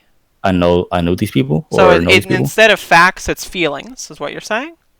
You don't have any sort of guiding principle. Exactly. It's just I on have your the same view. feelings? I have the same view with how transgenders view themselves. It's feelings, not facts. So what you're saying is. So what you're saying is trans people aren't legitimate, Saying that and that as it's their not sex is- factual, and Yeah, it's their genetically. Yeah, feelings. genetically. Yeah. Well, again, like who cares about your genes other than your doctor? We're not talking about genes. We're talking about social constructs, language, how we refer to one another. If someone has depression, would you discriminate against them? Would I discriminate against them? How so? If someone has depression, it's doesn't really matter to me. They could have depression. Depression doesn't matter. Well, would you say that depression is factually valid? Like, say someone sits at home all day because they want to kill themselves. Like, is that factually valid that they feel that way? Whether or not they shouldn't obviously want to kill themselves, but do you understand that they do want to kill themselves? Like, is that something that you would say is factual? Sure. I mean, if they want to kill themselves, then that's whatever. I mean, that's their own views. I can't handle, But you're their saying so it's not just feelings. There is a factual basis to it, right? there's a factual basis that they choose to be depressed or they Well, are depressed because they think they're depressed. yeah, That's the facts right there. They that's the think factual that they basis. are. But thinking Yeah, isn't. It's they not like think. think is not like so. Think does not mean like it's a conscious choice. Like depressed people don't go like, I could be depressed or not be depressed, but I'll choose being depressed. Normally, it's a chemical imbalance. That's Like, different. That's different, but that's how right? trans people work. It's a chemical Sure. thing. Like they are. It's not that. I could be a man. I could be a woman. It's not like they're weighing their options. They There's a are lot of that people that way, regret their choices after the fact. and 98.6% of people don't. What's your point? Then they I'm choose to just go saying that back there are to the some way people that they were. that do decide to go back. Yeah, Yeah, and that's perfectly fine. They can do whatever they want to do. exactly. Okay, so what else should we talk about? I don't know. Let's see. Let's see. The comment section at all? What? Anything regarding political? Oh, I'm talking to the community real quick. Shoutouts to the All the people that are community. here. You know another word that Yep. starts with COMM that I'm a fan of? Mm, Communism. yeah, the failure of societies. I don't know. My view, I don't know. the way how I see communism, in the same way how anarcho-communists view anarcho-capitalists, I mean, just as my guiding I'm principle sure you think, yeah. my guiding Go ahead. principle is how can we maximize human happiness? That's what brings me to my political ideologies. If your guiding principle is how can I maximize my checkbook, I mean, that's your choice. I disagree with it. But we just have different guiding fundamental values. Sure, but happiness can come from very disgusting places, whether it's through rape, attacks of That's individuals, that's a little happiness, stupid. religious happiness, such That's as killing another individual, that's a little stupid. Like radicalism of radical Islam, it for okay, example. again, maximizing happiness. If we're going to maximize happiness, then clearly raping people is off limits because the person who's being raped is not happy. Therefore, Sure, we but are can't you, maximize happiness in that context. Like, if a bunch of of men course, want to rape all the women, that's not maximizing happiness because the women aren't going to be a fan of that. maximizing the happiness of an individual or the whole collective as a The whole? collective, as a species, we are one species. So the whole collective, let's say Islam, radical Islam in the Middle East, they believe in this particular ideology, and the minorities who reject that idealism are Well, unhappy. yeah, So what and happens to them? they should be allowed to be happy. We should maximize human happiness. But if their happiness improves, and let's say they do get their freedom, but that makes everybody else unhappy, majority? Yeah, I believe in democracy. Oh, well then, see, this is where I disagree. I don't agree with democracy, especially If Islamic someone else democracy. if someone's happiness hinges upon someone else's unhappiness, I do not view that happiness as legitimate.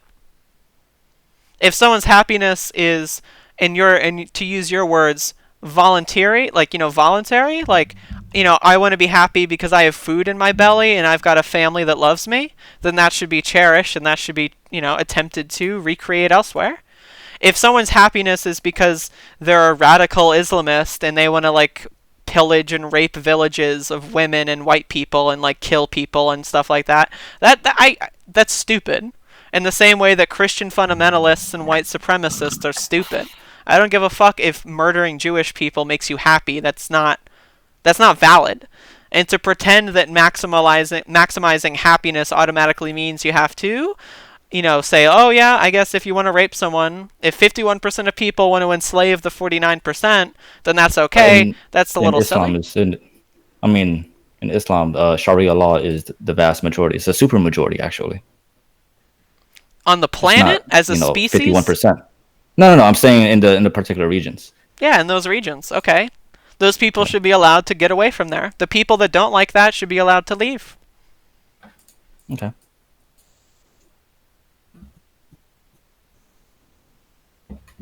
I don't know. I don't know. Like, do you have any responses? Do you have anything to say? That should be fair. They should be allowed to leave, and I agree with that. Okay. What's your view on Islam and radical Islam, especially? My view on all religions is that they're all stupid. I agree with that.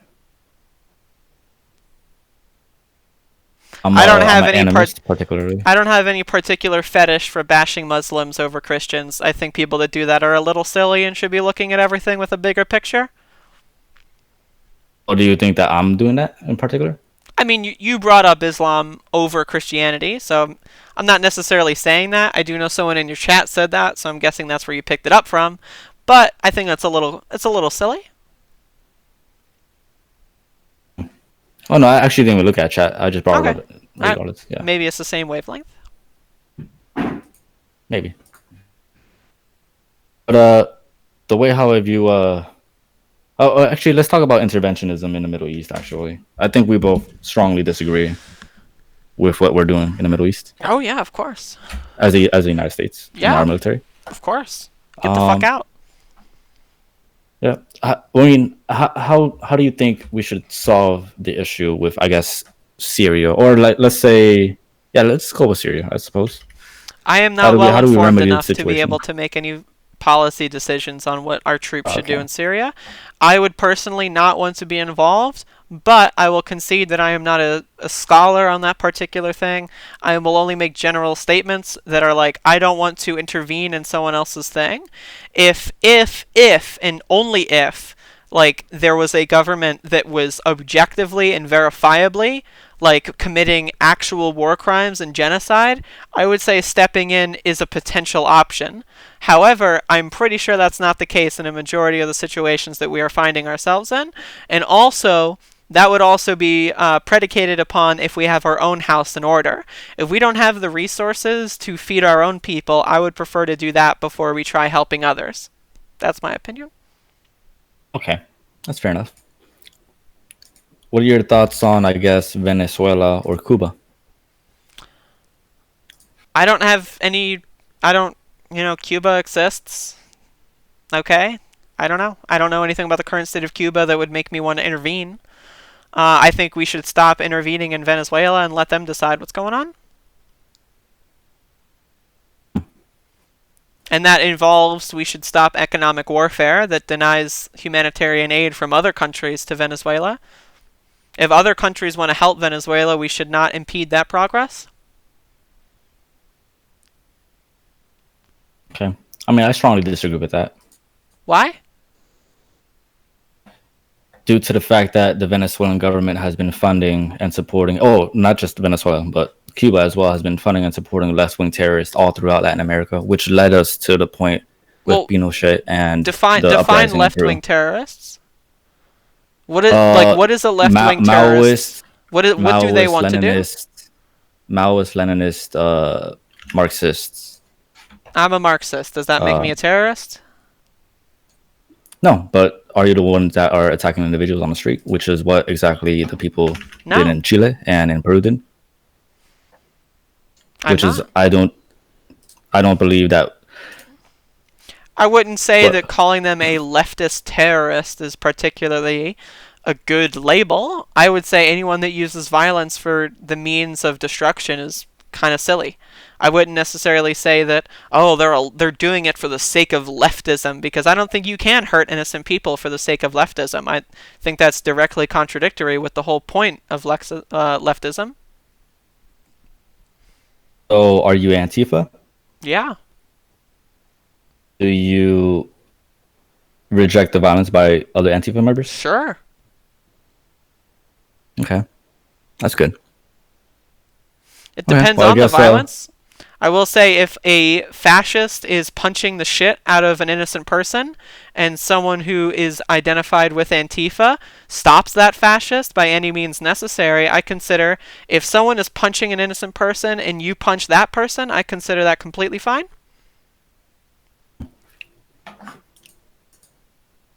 what about the what is it? I forgot his first name, but Spencer, the guy that got punched in the face. Do you think that was justified? We can argue Publicly whether or speaking. not it was justified.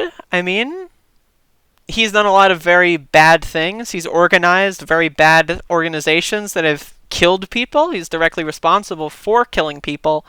Therefore, I don't want to see him on the street promoting ideologies that kill people. Now, is punching him something I immediately endorse? Not necessarily.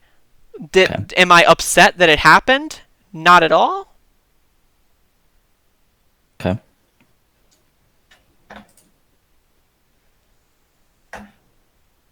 Your opinion on the Proud Boys specifically, if you have an opinion on them.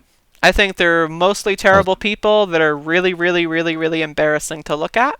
Especially the guy that LARPs in like armor. I've seen him personally in real life with my own eyes, and I couldn't That stop guy makes me laughing. laugh. Yeah, he's a clown. That guy makes me laugh. Yeah, pretty embarrassing. Okay. So, do you agree with the narrative that the Proud Boys are white supremacists? Yes. How? If they have a black Cuban as their leader?